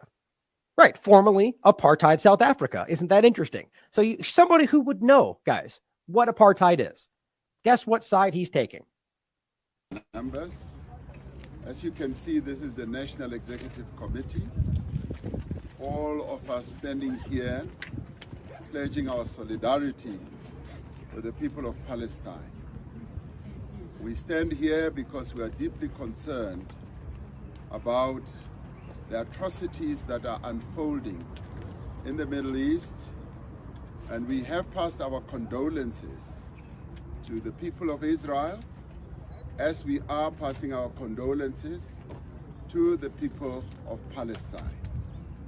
And we have a full understanding of how the people of Palestine have taken up this issue, because they are people, as many countries and leaders in the world have opined, that they have been under occupation for almost 75 years. And people under occupation who have been waging a struggle against an oppressive government that has occupied their land, but also a government that has in recent times been dubbed an apartheid state. As people and an organization that has struggled against an oppressive system of apartheid, we do pledge solidarity with the Palestinians. And as the African National Congress, we have always pledged our solidarity with them, and we've always insisted that the only solution for the problems in the Middle East, particularly between Israel and Palestine, is a two-state solution based on the 1967 borders as approved by the world community and the United Nations. The only problem is that the Palestinians have been okay with that for a while. In some cases, today, I think things have changed, but there's been many instances where that was something that they were striving for. Like, just give us our own state. Let us lead our own lives. And the point is that if you really understand it, I mean, they scream that the Palestinians are attacking us and that's why it won't happen, or whatever the narrative is. The point is you can prove every single time, as I've shown you many times, from as long as I've been covering this topic, that the Israeli government openly says, we will never, ever let them have their own state. Not a one state, not a two state, nothing. We will never let them have their own state. Well, in the sense of the one state, arguing that they're part of that state. But that's not on the table either, clearly. The point, though, is that they've made that clear. And what's even more embarrassing is you get people like Biden or people that will stand up, whoever's in power, and tell their populations that Israel wants this and the Palestinian. And then that same moment, you can listen to them elsewhere going, we'll never allow that. That's never going to happen. So is Biden too stupid to know he's wrong, or is he lying to you, or does he not care, or any of them? Trump did the same thing. So did Obama. They all lie to you guys. That's the point. It's all the same damn thing. Now, the violation of the rights of the Palestinians, that has manifested itself through the occupation of their land, through bringing in settlers so close and into their land, is something that is causing a great deal of concern and has possibly sparked off this conflict that is now unfolding. The atrocities that are happening now where the residences of people in that part of the world are being razed to the floor. Pregnant mothers are not even able to give birth in a respectable manner. Hospitals are being razed to the floor. But the worst part is when the Israeli government now says 1.1 million people must evacuate the northern part of Gaza. Having closed all the exit routes, we do believe that this is a serious matter of great gravity and concern. The world sees it, guys. And to this end, we've called on the international community, the United Nations, and all other concerned international bodies to make sure that peace is installed in Palestine and that the Israeli government is directed at withdrawing this command of getting people out of the northern part of Gaza, because it is in the end going to amount to almost genocide, as many people are going to die. As we speak now, almost 500,000 people who are Palestinians have been displaced. They've been removed from their homes, they live in schools and other areas as well. Just imagine this is your family, your mother, your cousins, your daughter, your grandmother, and you guys are all huddled together in some school with everybody bleeding and dying around you because you have nowhere else to go. Can't afford to go anywhere else, too afraid to take the trip because you don't have food or water, and you're just stuck. All of your belongings have been destroyed for the third time in your life, maybe in your family history, and nobody cares. Everyone keeps calling you the terrorist. Think about what that does to your mind. This is the most tragic situation and almost dangerous situation that the people of Palestine have been exposed to. And we have called for the humanitarian corridors to be open so that food, water, and electricity can be made available to the people of Gaza. Now, the point you get from people like Alex and the rest is, oh, well, we're going to give aid to our enemies. Well, sure, maybe that will translate to some people in Gaza being Hamas, getting food and water. The bottom line is it's never historically been a valid argument to starve the population of all civilians in order to just not help the bad guys who are there. Especially since we're not even really understanding the full situation if you're just simply framing them all as terrorists. It's unbelievable to me. The other concern we have, of course, is that this conflict could actually go beyond the borders of Israel and Palestine and engulf the entire Middle East into a conflict that the world least deserves at this point in time. We are faced with many other conflicts on our own continent and in other parts of Europe. The Russia-Ukraine conflict is another one that needs to be brought to an end. So South Africa and the African National Congress, we stand firm on the peaceful resolution of conflicts. And we also stand ready to participate on a neutral basis, as we always do in various conflicts around the world. Whether the parties that are involved in a conflict share the same position as ourselves ideologically or not, we've always participated in the ending of conflicts. I'll leave it there. There's a couple more minutes left of it, but you get the general point of it. By the way, I was looking at my phone just now, and Tim Pool just shared that video of the Hamas members with the children. And by the way, that was tweeted by that same guy we showed you, already tweeted and deleted that killing the Palestinian children was just getting rid of those little time bombs and it was okay. So that shows you his mentality about the Palestinian side, right? And the idea saying that they're showing them smiling, laughing, not hurting the children, which again, certainly could be that they're holding them hostage, and that's completely unacceptable. But I don't have any more context than that.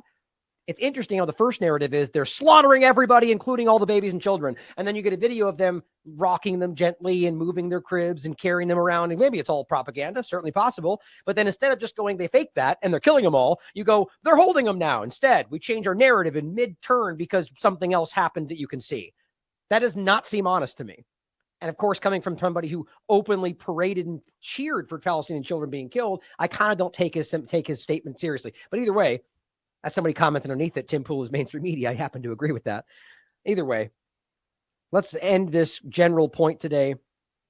Well, actually, I think I've got two things to get into. Oh, that's right. Okay, so first, we're going to go through this video. This is of, again, Efrat Fengenson, or I think it's Fengenson. How do you say that properly? Let me know in the chat. Give me the phonics spelling. I think she's doing some interesting work here. I think it's important for you guys to look at. But she is discussing what we talked about before. Here's the first sentence. I'll just play it for you. The people of Israel have been, she goes, I don't know if sacrificed is too rough of a word, but we have been sold out. Very interesting. Take a listen to this. Possibly explain such a failure. Incompetence seems inadequate to explain it. Now you're in a position to say more about this because you have manned that border. Yeah. It's very hard for me to talk about it. And don't forget, I should have said that, which he alluded to. She was in the IDF, as a lot of Israeli citizens are. Most of them, I think. Either way, so she was in it. She manned that fence before. Already put up videos in the very beginning going, there's no way this was just a random surprise. There's no way. And she's been holding that line. And now it's pretty powerful. Because it's... And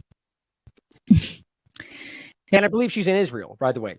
I think that's where she's broadcasting from. There are so many friends and family members of friends that are missing and have been taken hostage in this barbaric acts, that talking about what I know sometimes feels like, why is this important now? And at the same time, I know that if we don't talk about this, then we will just let them off the hook once. Right. And so this is why I like her. Whether or not we agree on everything, it seems clear to me that her interest is the truth. And in this moment, what she's pointing at right there is what everybody else is dealing with in a lot of cases, where she knows something's wrong, but in many people just go, oh, well, I'm going to leave it alone because, like you said, you're like, is it important now? Like the argument is, we have all these atrocities happening. How dare you talk about whether they were responsible? Well, what do you mean, how dare you? Is it true or not? Doesn't the truth matter to you? Wouldn't it change if you realized they allowed it to happen? It just shows you emotional manipulation at the end of the day, whether they mean to or not. And what I love is that she decided, I'm going to go forward anyway, because the truth matters. I really appreciate that. Again, because to me, and I will explain why I think this is a great atrocity. Because to me,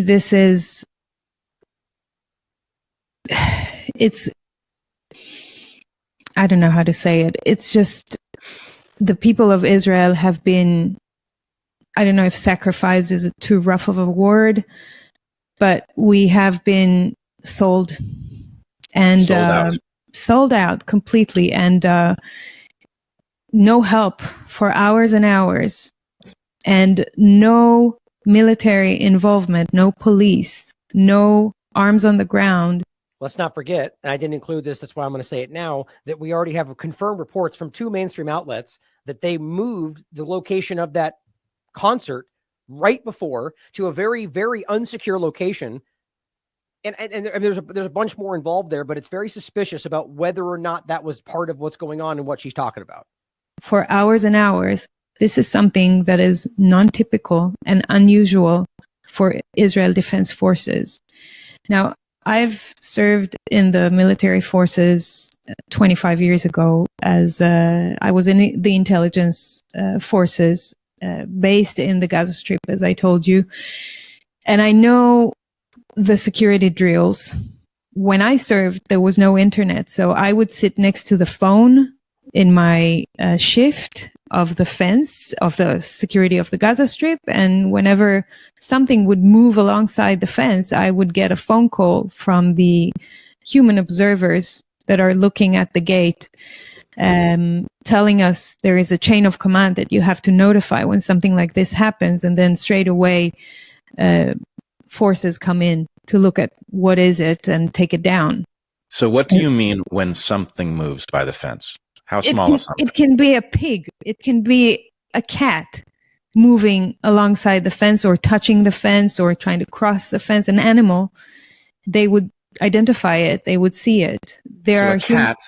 A cat gets scrutiny. Would trigger. Yeah, it could trigger the fence. Yeah. And an animal. 25 years later And 25 years later, with internet and with the most sophisticated high-tech weaponry systems, and there are drones and there are helicopters and there are troopers on the ground, and there are many things that are supposed to be activated. There are various lines of defense and layers of defense that are supposed to be activated when something like that happens. Okay, so I just want to make this clear. I mean, it probably is, but you have a system that is sensitive to anything the size of a cat or bigger. That system, since you were manning it, has had 25 years to mature and become more sensitive, to become more discerning.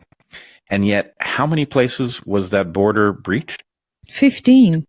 15 places If not more, simultaneously? yeah. I didn't even know that until she reported. That's crazy. I knew it was multiple locations, but 15 different locations? I don't buy that. I mean, just simply based on the logistics and the people and what she's obviously saying. Something is obviously fishy, and that's why she's pushing this line, because it's backed up, in her opinion, by the facts. 15, and that is completely ridiculous, because normally with one breach of the fence, the whole army is triggered and things start moving immediately. Things start moving immediately. And here there was nothing for hours. That is really interesting. So what I think is important here is just to ask yourself, right? Ask yourself whether or not, I mean, first of all, realizing what we just showed you and the different tweets and responses that have been going on from the very beginning. The protest to Netanyahu to resign, the fact that they say he was propping up Hamas, the fact that we can prove that they created Hamas, that they funded Hamas, and their people believed right up until this time he was propping them up, and the U.S. government in the same light. And now you've got examples of people questioning whether or not, and then tweeting that they think they let this happen, which could either mean that they were the ones that did it, or they let these people in, or they were working with them. I mean, there's all these different ways you could look at it. I've seen different versions of people's opinions. So if we have a huge portion of the Israeli population, or enough people who are saying they did this to us, shouldn't we then stand back and say, okay, wait a minute, just as an objective possibility, isn't it possible that this was not what we were told? Either that they were working with this group and that's who killed people, and now they're blaming that up to take care of Palestine in Gaza, or it was them that they let them in for the same reason. And then either people did kill people because Hamas did that, or they then made that happen to make the case, or it was literally them pretending to be Hamas. All of those are real possibilities. All of those are things the Israeli government or the U.S. government have literally done before. And let's not forget that they have people that are operating on either side that are acting like the other. That's part of their intelligence apparatus. It's certainly possible. So all that being said, if you just floated that idea, people would, I mean, they're going to freak out anyway. I care about that. The truth is all I care about. But when you have people like this who are actively telling you that this seems like something that there's too much to have gone on here, that they could have, there's no way they weren't involved. I think that says a lot, that we should be considering that with every point we now talk about. Now, going into this, as my internet falls out, I don't know if I was going to drop out entirely. Here is CNN's video they just put out that says, actually, I don't think it just came out, but either way, I don't think it's not. It was after they reviewed the as it says, 50 videos, which I really love how they always try to act like they're. So when we take videos off the internet and investigate them and present it, we're conspiracy theorists and we don't know what we're doing. But when they take 50 videos off the internet and do the same thing, that's their investigation. Just, they're ridiculous, is my point. But CNN apparently has verified more than 50 videos, which I don't even know what they mean by verified, like that they're videos from the place. We all can see that. So that's their verification. How the deadly assault at the music festival unfolded. And so they say the Hamas terrorists attacked the festival from 3 sides, trapping civilians and shooting all of them. Now, the narrative we get is the same thing Netanyahu said. They pinned them down and they shot them all dead. Well, we have evidence already, videos that I don't see them including, of security forces alongside them and inside the crowd of civilians firing from within the civilians. Why wasn't that included? Where are those security forces? Did they get killed? Are they part of the story? Are they part of the people who are being told were shot? Or are they alive and they can testify to what happened? I mean, there's a lot of interesting kind of anomalies to all of this. But when you watch this video, I have a point that I'll make about this same example, about whether, and we, by the way, we also have the example of people that seem to have come in on different vehicles that ominously look just like IDF, but with wearing a headband, which again, they're similar when you look at their outfits, but they are different. I found that very telling as well. But let's watch this video and I'll make some points.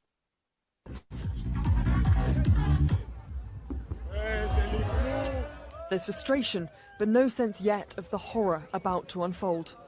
As news spreads of rocket attacks from Gaza, people begin seeking shelter, crouching close to the ground.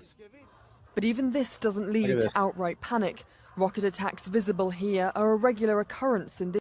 Think about how ridiculous that is. You've literally got rockets flying into a densely civilian populated area and everyone, that's just Tuesday. I just think that's ridiculous, by the way. And it doesn't become an issue until there's something happening right around them. Like, to me, that just seems like a ridiculous thing to take at face value, that there's just rockets flying all around. What happens if one goes haywire and bomb? That would scare me if they were right over the horizon, right? This part of southern Israel. About 10 minutes later, and some start heading to their cars. The decision of when and how to leave the festival would mean life or death for many. Now, here's what's interesting to me. You got multiple angles of filming here, and you'll take note that the only thing you ever see in any of this is outward video of the people involved. No, not even a single image that I can see other than the one CNN shows you of what they claim is Hamas. It's interesting. And you'll see what I mean as we go through this. There's no, like we've been saying the whole time. It's not like I'm denying this happened. What I'm saying, though, as a journalist, when all you have is a kind of one-sided evidence, like a picture of something, and they say, that's what happened. I'm going, well, seems like that's what happened, but just the image is easy to manipulate, especially in the age of digital manipulation, as we've already seemingly proven. So this seems like, you'll see what I mean as it goes through the video. It doesn't seem like there's much to go on other than people were hurt. Because my point is, how do we know who hurt them? Especially as Israeli civilians are claiming their government was involved. And here's an interesting overlap. As they're saying this is Israel's 9/11, maybe that's more real than we think, more on the nose than we realize, seeing as how we know in this country 9/11 was a government false flag, right? And we should anyway. Some fled early to nearby bomb shelters. It's 7:10 a.m. and many are crammed inside this one to the north of the festival. But they've been followed. Okay, so now we have this image from the inside, right? Now, I'm not suggesting that as there's people coming in that they would keep filming. I don't know. But we have this image from the inside. And then it's so arguably you'd be able to see something begin, but then it just ends up being the people that were shot, and it's the aftermath, essentially. And many are crammed inside this one to the north of the festival. But they've been followed. At 7:24 a.m., Hamas throw a grenade inside, causing horrific damage. This man, Noam, emerges stunned into the daylight. And it's okay, so here's the one, we get one shot of what they say is Hamas throwing in a grenade into the shelter. Now, like, I'm not saying Hamas or any of these people or any of them, whether Israeli troops, U.S. troops, or any military, is not capable of just indiscriminately deciding to kill civilians. It's happened in every war I've ever seen. But in circumstance with what the objectives appear to be, it doesn't make sense to me. Doesn't mean it didn't happen. But the idea that the hostages was the point, they claim, because they want to get back their hostages. Now, also, I don't see much evidence of how many hostages they claim they're taking other than what we're told from the Israeli government. Like, if they have hundreds of hostages, I've only seen a few of the examples of who they are, where they come from, their family. Normally, we're inundated with that. Just entire documentaries of all the families speaking out about this stuff. So doesn't prove it's not true, but it just, again, doesn't line up with what we're usually seeing.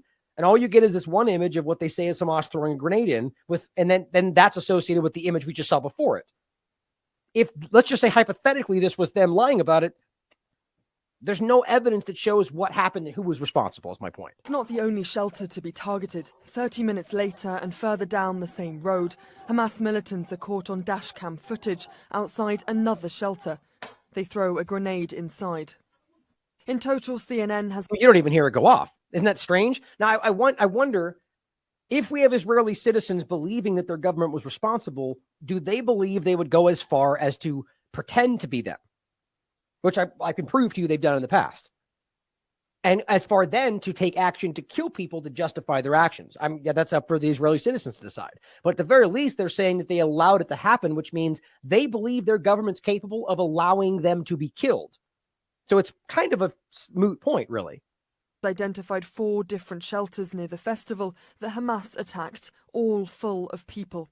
Over the next... Don't you think that they would be showing us this stuff? Not that we should be looking at gruesome realities, but we've seen the way that they conduct themselves, and they would be, I think they would be parading this stuff around if they had the kind of evidence that showed entire shelters full of dismembered people. I have seen one of those that they showed you, that one video, and I don't know who actually carried that out based on the added kind of suspicion from the Israeli government. 6 hours, hundreds from the Israeli citizens, I meant. Civilians were killed, hunted down as they tried to flee the festival. By examining over 50 videos of that morning and speaking to 12 survivors, CNN has established that Hamas surrounded the festival. Okay, so now what we get is the argument that CNN did the due diligence, which I find hard to not laugh about. But that then we just go, we looked at them, and then here's our breakdown of what we perceive happened. I don't know why anybody would take CNN as a real entity, first of all, let alone trust their due diligence process. That's just me, though. Blocking 3 approaches to the south, north, and west, forcing people to flee across the fields to the east. Now, why would they do this? Like, think about this logically. Why, if their whole point was to, 1, liberate Palestine or take hostages to free their own hostages, or maybe just take over Israel, why would they use forces from 3 different angles for a big group of civilians? I guess because what they want you to think is they just wanted to murder everybody. But that rarely rings true for me, whether it's Assad or anybody for that matter. Like, there's always a political objective around what's going on. The idea that they would do that just for the sake of making them run in a third direction, or the opposite direction, and then chase them down, why wouldn't they surround them from all directions? It's almost, if you want my honest opinion, based on what people are saying, it begins to feel like these people are being funneled into a clear direction for some kind of objective, which, if you see how it turned out, it's only really benefiting one side here. The use of the fact that they were hurt to justify what they're doing to Palestinians. And this is only because we see so many people in Israel who are the ones saying that their government let this happen. Even then, they were hunted. It's now 8:15 a.m. and Gal Buchspan survives along with others by running across the fields. He's pictured here in the white t-shirt. No images of who's firing, what's happening, just that one shot of what they say is Hamas throwing a grenade into something, and then they cut away. Police and security told them to drive. And where'd they get that video from? Who's filming them from 20 feet away to throw a grenade into something from a car? Is that their video? And how'd they get that? East across rough land due to roadblocks on the main road, but many end up fleeing on foot. We were like ducks. It was like a range. People were running in their hundreds, and you can hear the bullets coming. Were you seeing anyone get shot? Yeah, you can see people fall. Which is sad, right? I mean, it's sad because whether it was the Israeli government, whether it was Hamas, or whether it was people acting as Hamas or people in Hamas working for the Israeli government, the point is people were being hurt. And that's terrifying. It's sad. And nobody should pretend like that doesn't matter. The Israeli civilians that were hurt matter just as much as the Palestinians that were being hurt or killed. Simple as that. And anybody saying otherwise is disgusting. But the point is, we should be able to logically break this down and ask the hard questions, especially when everyone's at a fever pitch about emotion. That's when journalists should actually do their jobs. 8:30 a.m. and as Gal and others continued running east, others running north met with more bullets and a police blockade. A police blockade? I just find that interesting. Why was there a police blockade at 8:30 in the morning? Aren't we told that they had 15 locations where nobody was around, yet they have a blockade set up on a road that was meeting people coming from the one direction they were allowed to run from? Think about that for a second. Right? So they come from 3 sides and drive them into a field, which runs them right into a police blockade of the Israeli government. I mean, that doesn't really make sense to me, especially at the time they're telling us when these people were breaking through with nobody there. Something does not make sense here. And I think we really need to wonder whether this was something that was carried out, even allowing people to die or doing it themselves to justify what's currently taking place. Again, especially since in the beginning, we talked about months ago, them deciding that we're going to take back Gaza or discussing that as the government and stating that that would come along with a lot of casualties. Well, maybe they meant both sides. Now, again, remember, just to show you so we don't forget, here are the Israeli citizens in Hebrew responding to a member of government saying, you did this. The entire people will account for the conspirators who destroy the state and the traitor Netanyahu who destroys Israel. You and members of the criminal gang that dismantled the country will be targeted and persecuted until the end of your days. Here's the other one. And it says, may you not have one night free from the nightmares of the screams of slaughtered Israelis. The government of the wretched, arrogant, right-wing profiligates full of communists and Nazi Hamas who slaughtered our citizens and soldiers without restraint. You planned to break up the country with wild incitement and drag us into civil war, clearly suggesting that they're doing this at the expense of people's lives to get what they want. They say the IDF will defeat Hamas that you mindlessly nurtured for many years. So don't forget that. That's very important. We will retake Gaza. And there will be lots of casualties. Very interesting. Here, remember, protesting outside Netanyahu or outside the ministry for Netanyahu's resign and stating on the record on the 8th of October that Netanyahu had been propping up Hamas for years. Now it blew up in their faces.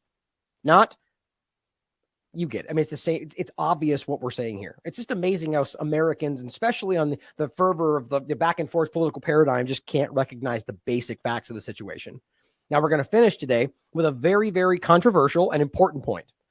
Interestingly enough, it's so controversial, yet you can look it up right on Wikipedia. Isn't that interesting? So Dan Cohen, yet again, points out that Ezra Yachin was a member of the, I think it's Lee party, or not party, but Lee or Lay, the Zionist terrorist group that twice attempted to ally with Nazi Germany. So a founding entity of the Zionist movement that founded Israel twice tried to align itself with Nazi Germany. Make sense of that for me. And sought to found a copycat fascist state. On January 11, 1941, Vice Admiral Rolf von der Marwitz, a German naval attaché in Turkey, filed a report conveying an offer by Lee or Lay to actively take part in the war on Germany's side in return for German support for, quote, the establishment of a historic Jewish state on a national and totalitarian basis bound by a treaty with the German Reich. Make sense of that. The only way you can make sense of that is when you understand that it was not about, one, Judaism or defending the Jewish people, but ultimately about, at any cost, creating a Zionist state under the guise of creating a Jewish state. As Orthodox Jews will tell you at any time you want to listen, in specifically the Torah Judaism party that is all over the world, in Israel, in New York, UK, and all around the world, telling you that that's the reality as they get beat up by the IDF on a regular basis. Now here, just in case there's going to be people that are going to scream, that's right, I forgot I wanted to play this too. This, the Middle East Eye points out, Ezra Yachin, who's the one he's talking about here, was a member of the Lee Party, was a group, a Zionist terrorist group that literally, when in the beginning, called their own members terrorists. I'll show you from Wikipedia. Wikipedia. Here he is saying something today. Right now, he's apparently the oldest living reservist. He says, these animals can no longer live. And yeah, he's talking about Palestinians, not just Hamas. A 95-year-old Israeli army reservist is seen inciting every Jew with a weapon, that's his quote, to kill Palestinians and erase the memory of them. That's what he's saying. Not hard to understand why when you realize where he comes from. I'll make sure I didn't, let's see. Son of a gun. Hold on. I think I forgot to grab it. Oh, wait. I think it might be in it's in subtitles, so we'll read it here. Be triumphant and finish them off, he said. And don't leave anyone behind. Erase the memory of them. Erase them, their families, mothers, and children. So let's not pretend we're talking about Hamas here. These animals can no longer live. He's talking to a group of other soldiers. Nowadays, he says we have no excuse. Tomorrow, Hezbollah could send airstrikes on us. Yeah, another place that Israel's illegally occupying. And the Arabs here could attack us. Hezbollah being Lebanon, or a group that operates within Lebanon. And he said the Arabs can attack us. So we have no excuse. Every Jew with a weapon should go out and kill them. Arabs, guys. Arabs. He didn't say Hamas.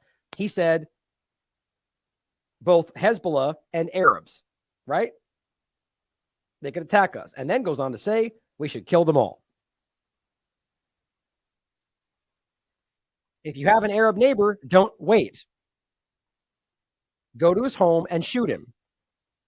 How can anybody defend this? Not Hamas, any neighbor that's an Arab.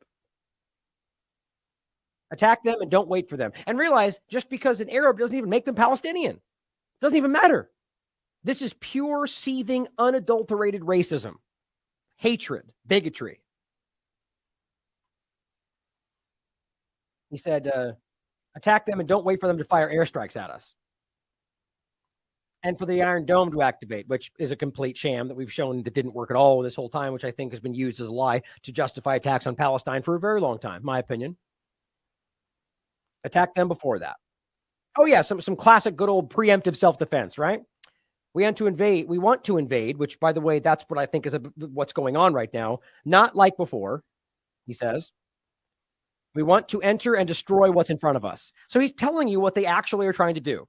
And destroy houses, then destroy one after another. He's telling you on the record what they want to do and what they're currently doing as they pretend they're fighting Hamas alone.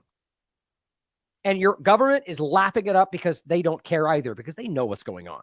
He says, with all of our forces, complete destruction, enter and destroy. That's what Lindsey Graham is telling you. Level it all. As you can see, he says, we will witness things we've never dreamed of.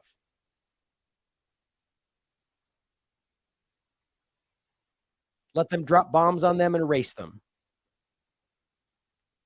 All the prophecies sent by the prophets. Right, exactly, because this is a religious war. And there are prophecies about the Temple Mount and the reality of what they say that means. And it's a whole conversation.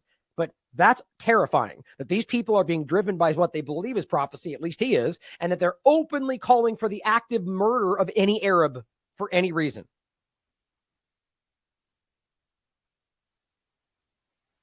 That should scare everybody, guys. Now, the point again, this guy was a member of the Lee Party, which is a Zionist terrorist group that twice attempted to align itself with Nazi Germany. So for those that are acting like that can't be true, again, not that Wikipedia means that it's absolutely true, but the point is it means mass adoption. So I would argue very clearly that if this was not something that was verifiable history, that people would be losing their minds about the fact that it's written this way, because Wikipedia can be changed at any moment. And also because you can easily look this up just about anywhere. You ready? Because most people are going to this is going to blow people's minds, even though it's something you should know because it's public information. Lee was a Zionist paramilitary. Oh, it says, well, it doesn't even, that's hard. It doesn't really show me it says LEXI. So I don't know. You guys tell me, is it Lee or is it Lie? In any case, the point is this was a Zionist paramilitary militant organization. Now, its avowed aim was to evict the British authorities from Palestine by use of violence, allowing unrestricted immigration of Jews and the formation of a Jewish state. It's initially called the National Military Organization in Israel, upon being founded in August 1940, but was then renamed Lee 1 month later. Lee, whatever it is. The group referred to its members as terrorists. Now, these are all cited, and you can look at the links for this coming directly. This is from, this one was Intelligence and National Security. It says, and they admitted to having carried out terrorist attacks. So when people talk about the foundation of Zionist Israel, the state of Israel being founded by terrorism, it's a simple, provable fact. Lee split from the Irgun militant group, which we just talked about, was also a very, very serious Zionist paramilitary terrorist group. It says they in 1940, they split with that group in order to continue fighting the British. So interestingly enough, the founding entity of the state of Israel was fighting the British Empire. It initially sought an alliance with fascist Italy and Nazi Germany. Two different fascist entities, just because it was all about control. Lee twice attempted to form an alliance with the Nazis, proposing a Jewish state based on, quote, nationalist and totalitarian principles. Sure as hell got it. and linked to the German Reich by an alliance. After Stern's death in 1942, the new leadership of Lee began to move towards support for guess who? Joseph Stalin. It's interesting how they're going after all the historical evil people of the world, at least how we frame it, right? How does that make sense? And the ideology of national Bolshevism, which is an important point.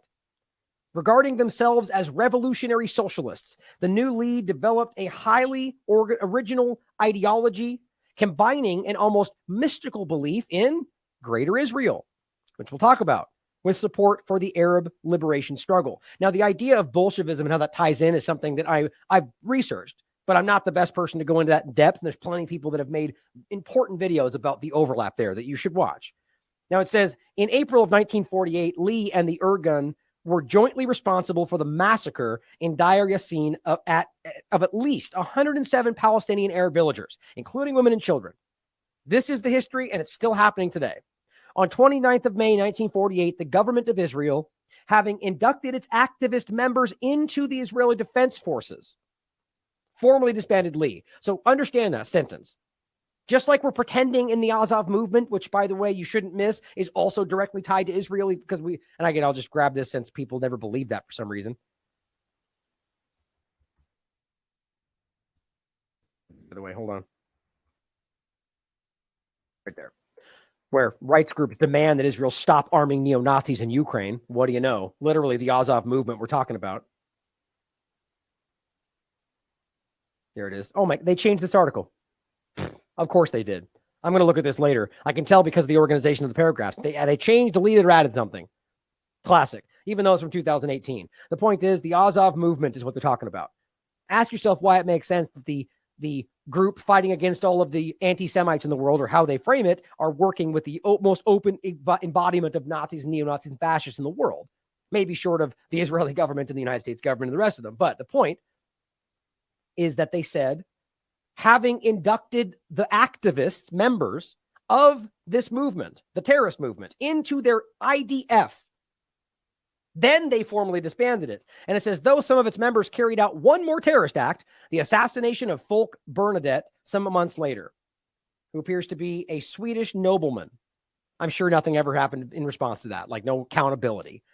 But the point is, they became part of it. So when they pretend that the Azov movement was disbanded, it's not the truth. The Azov movement immersed with the government and they pretended it went away. It did not. Same thing here. After the assassination, the new Israeli government declared Lee a terrorist organization. Of course, right? Because now you've already brought them into your fold. Now you pretend like we don't like them. They're bad guys, but they're part of you now. Arresting some 200 of the members and convicting some others. But remember, they already joined the IDF. Now it says, just before the first Israeli elections in January 1949, which is 1 year later, a general amnesty to Lee members was granted. So that was all a show, is the point. You bring them into the IDF, you then pretend like they're going to arrest a bunch of them, and then the same year you go, well, amnesty, you're all forgiven. In 1980, all that time later, Israel instituted a military decoration.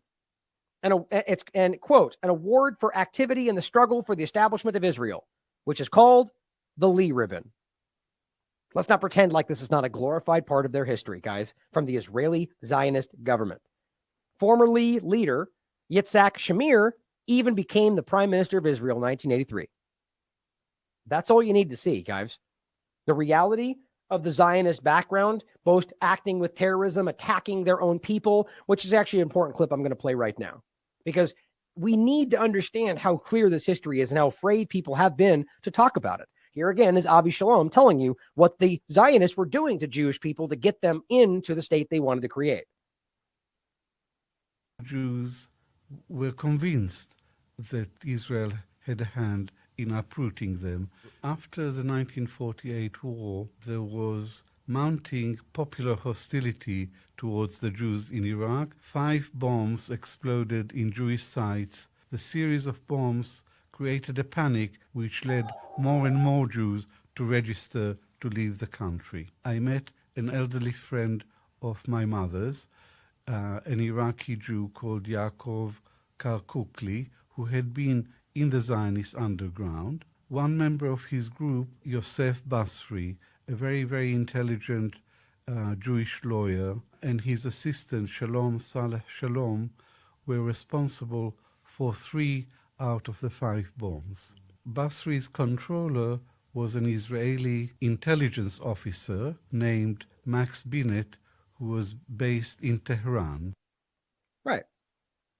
That is important to understand that these were Zionists who were bombing Jewish people in order to get what they wanted.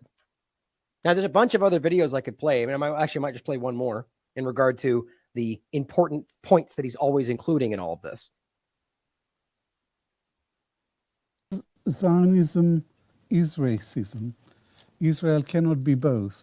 Israel is either a racist Jewish state or it's a democratic state for everybody. And that's what I would like Israel to be. I'd like a democratic solution, one state with equal rights for all its inhabitants. Your organization, Human Rights Watch, issued a report last year about Israel, and the conclusion was it is an apartheid state. And there are 4 major human rights groups in the last 2 years who issued similar reports, reached the same conclusion. Israel is an apartheid state. So apartheid is racism. Apartheid is discrimination. But Israel is the only member of the United Nations that I know which is officially racist. And I say this because of the July 2018 nation-state law, which says the Jews have a unique right to self-determination in Israel. Unique means exclusive. Yes. It means Arabs have no right to self-determination. It means even if Arabs became a majority, they would still have no right to self-determination. So most certainly Zionism is a racist ideology, and it is largely responsible for the Nakba that has unfolded throughout the last century and continues today. Exactly. Now, he's a very well-respected historian, academic, British Israeli. Very clear. And that's the history. And we just get yelled at by people that don't want you to remember. Now, I've pointed this out many times. This was when they passed the nation-state law. And a member of a TV star tried to stand up and defend people saying that it was racist. And the TV star said, no, Arabs are just as equal. They're equal citizens in this country. And then, of course, Netanyahu took to the stage, metaphorically, and said, Israel is the nation-state of the Jews alone. And nobody even batted an eye. That's what he's talking about. That's why officially racist. If you can, and that's the point that people in TV going, no, it's equal. And he literally said, no, you're wrong. It's only for the Jews. How do you not recognize what's going on? And then, of course, we shouldn't forget that the Zionist element of this is using that to manipulate people. And that's probably why that's ultimately happening. And I could play 50,000 videos of the Torah Judaism group and showing you how they're talking about this, but you guys have seen plenty of them. So just kind of to wrap up in general, I want to make sure we understand when they mention the Greater Israel Project, right? All right, there's so many points to go into. People are bringing up the Samson option, which is a real thing. The argument of the idea that they would end up blowing, nuclear holocaust essentially for the world if they end up losing in general. Like but that doesn't always mean that that's exactly the reality. You can bring up things like Operation Northwoods for the United States and just realize that it's a real plan, but whether or not it was actually going to be carried out, in my opinion, the answer is yes. But the point is, being objective, you just don't know. That's the story behind that. If you don't know, is that and it's easy to look up Operation Northwoods. I believe it was presented to JFK from the military, heads of the military. And the argument was to carry out attacks against American civilians, murder, death, bombs inside America to blame on Cuba, I believe. And he turned it down. Thank God. But the point is that they were willing to do that. That should not be missed on people. We're watching stuff today. Now, Greater Israel is something that was mentioned in the earlier point about the history of this. And the point is that what their original mindset is, really at first refers to the historic or desired borders of Israel, which includes the territory of Syria, Lebanon, Egypt, Jordan, and of course, Palestine. Isn't that interesting when you stand back and look at what's going on? All of the interesting foreign policy dilemmas and all of these interesting locations. Hard not to miss the reality when you understand the history. Now, again, let's not forget the idea that they were just saying in March that this is then we retake Gaza. And yes, with many casualties. You can't miss that. Let's also not forget, in the whole bigger conversation, that in 2014, Holocaust survivors and their descendants openly accused Israel of genocide against the Palestinians. You can't make sense of that without realizing the true history, the reality that what they're doing is the same. I mean, ultimately, these people are what they claim they're fighting. And the Zionist government is what I'm talking about. More than 300 Holocaust survivors and their descendants have condemned what they describe as Israel's genocide of Palestinian people. I mean, this is no different than Holocaust survivors coming out during COVID-19 and saying this is worse than what people went through then. And you can disagree with that, but that's their opinion, people that were there. And here they are saying what they're doing is genocide. You can't pretend this is not what's happening. Now, I'm going to include this. I've actually played both of these videos for you already. Syrian Girl shares both of them. This one's weirdly zoomed in for some reason, but it is a real video, and it's the leaked video of him on that couch talking with, looks like family members or people just discussing. He says, America is something you can easily maneuver and move it in the right direction. In 2001, he said that. Quote, we have the Senate and we have the Congress and the record's strong Jewish lobby, 1980. Netanyahu brags about Israel's control over the United States for the last 40 years. Now, remember, we just saw a member of U.S. Congress show up in his IDF uniform. No other country would that ever be allowed. Like, think about how wild it is to pretend it's okay to be not, let alone dress up in another country's military uniform, let alone be a part of their military. That just blows my mind. And again, after the point we just heard about swaying public opinion, he says, after 9/11, Netanyahu says 9/11 terror attacks, good for Israel. This is per Haaretz, the Israeli mainstream outlet, saying he said it benefits from the attack because it swung public opinion. Lastly, I'll end on a clip from Judge Napolitano talking to Philip Giraldi, former CIA, telling you that Netanyahu is a criminal, that he's a thief, he's a liar, and that everybody knows it.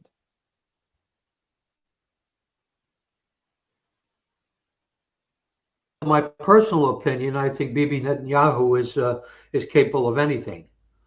He's a liar. He's a thief. He basically, as far as I believe, the Israelis knew about 9/11 before it happened. They didn't warn the United States, their closest and best ally. Or they were part of it, which seems to be what the facts show, but same point either way.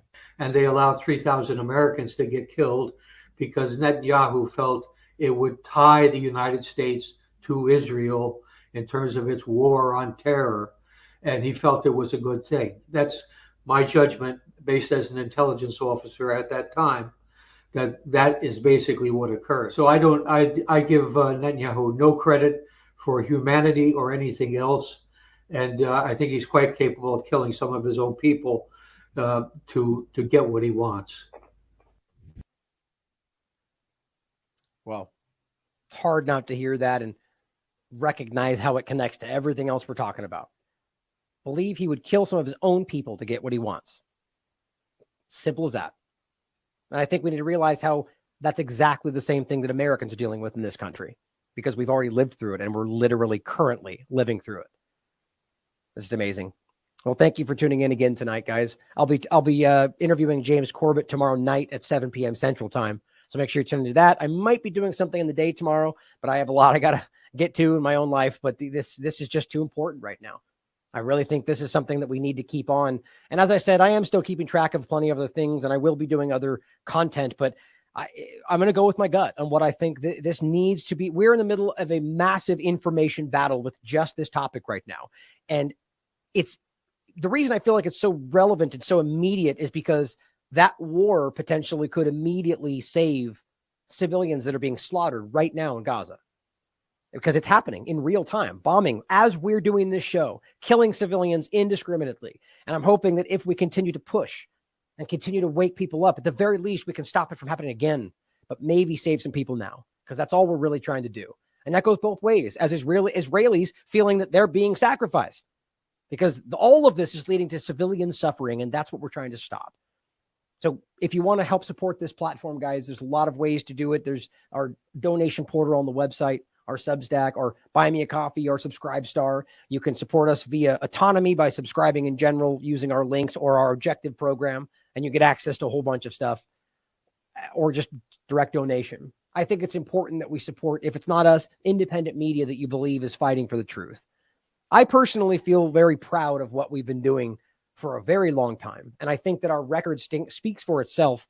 The way I was thinking about it the other day is, like right now, for example, on the 8th, let's say, very few people were willing to jump into this and discuss this with no filter, just the facts and what we thought we could prove. And, our opinions, of course, but based on the evidence in front of us, even though that made people uncomfortable, put people in positions where they attacked you and thought you were a terrorist, or they just said that anyway. My point was, that does not deter me from the truth.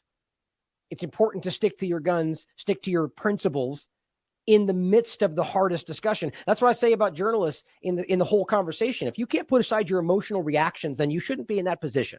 You could feel things, but you need to realize that it should not influence your due diligence. And my point is, whether it's COVID-19, this topic, or anything we've covered before it, I see myself as the trailblazer, or at least I try to be, in going into the conversation and finding out the path, hacking down all of the garbage and going through all the manipulators. And then typically, as we've at least so far, and this is why I want to get large enough to the point to where it's something people can't ignore, you get the bigger people that come through and walk down the path and go, look, this is where we should go. And everybody looks there. And usually without all the source material and out of the context. And that's usually how they get lost. My point is, we're trying to be that trailblazer. And it's not important to us to always be the one getting pointed at, as long as people recognize what's really going on. But if they don't get the source material and the context and all the information along with the path that's going in the right, then it's not the same thing, right? As we've said many times in the past, they don't really care what answers you find if they get you asking the wrong questions. So if you want to support this platform, please do, because we need your support to grow and continue fighting. But at the very least, just make sure you share the content, get it in front of people who need to see it, clip this up, break it out, put it wherever you want, get it in front of people, because people are dying as we speak. And that's something I'm just not okay with. And I don't think anybody should be okay with, especially with all the information proving that this is not what needs to happen, or more so that it's something that is being made to happen for the benefit of something, a power structure that we've seen continue to do this repeatedly throughout history with no accountability. And it's time that changed. Thank you for tuning in. I love you all. As always, question everything. Come to your own conclusions. Stay vigilant. I mean, when were Palestinians born? What was all this area before the First World War? When Britain got the mandate over Palestine, what was Palestine then? Palestine was then the area between the Mediterranean and the Iraqi border. You say there is no such thing as East and West Bank, no. East and West Bank was Palestine. I'm a Palestinian.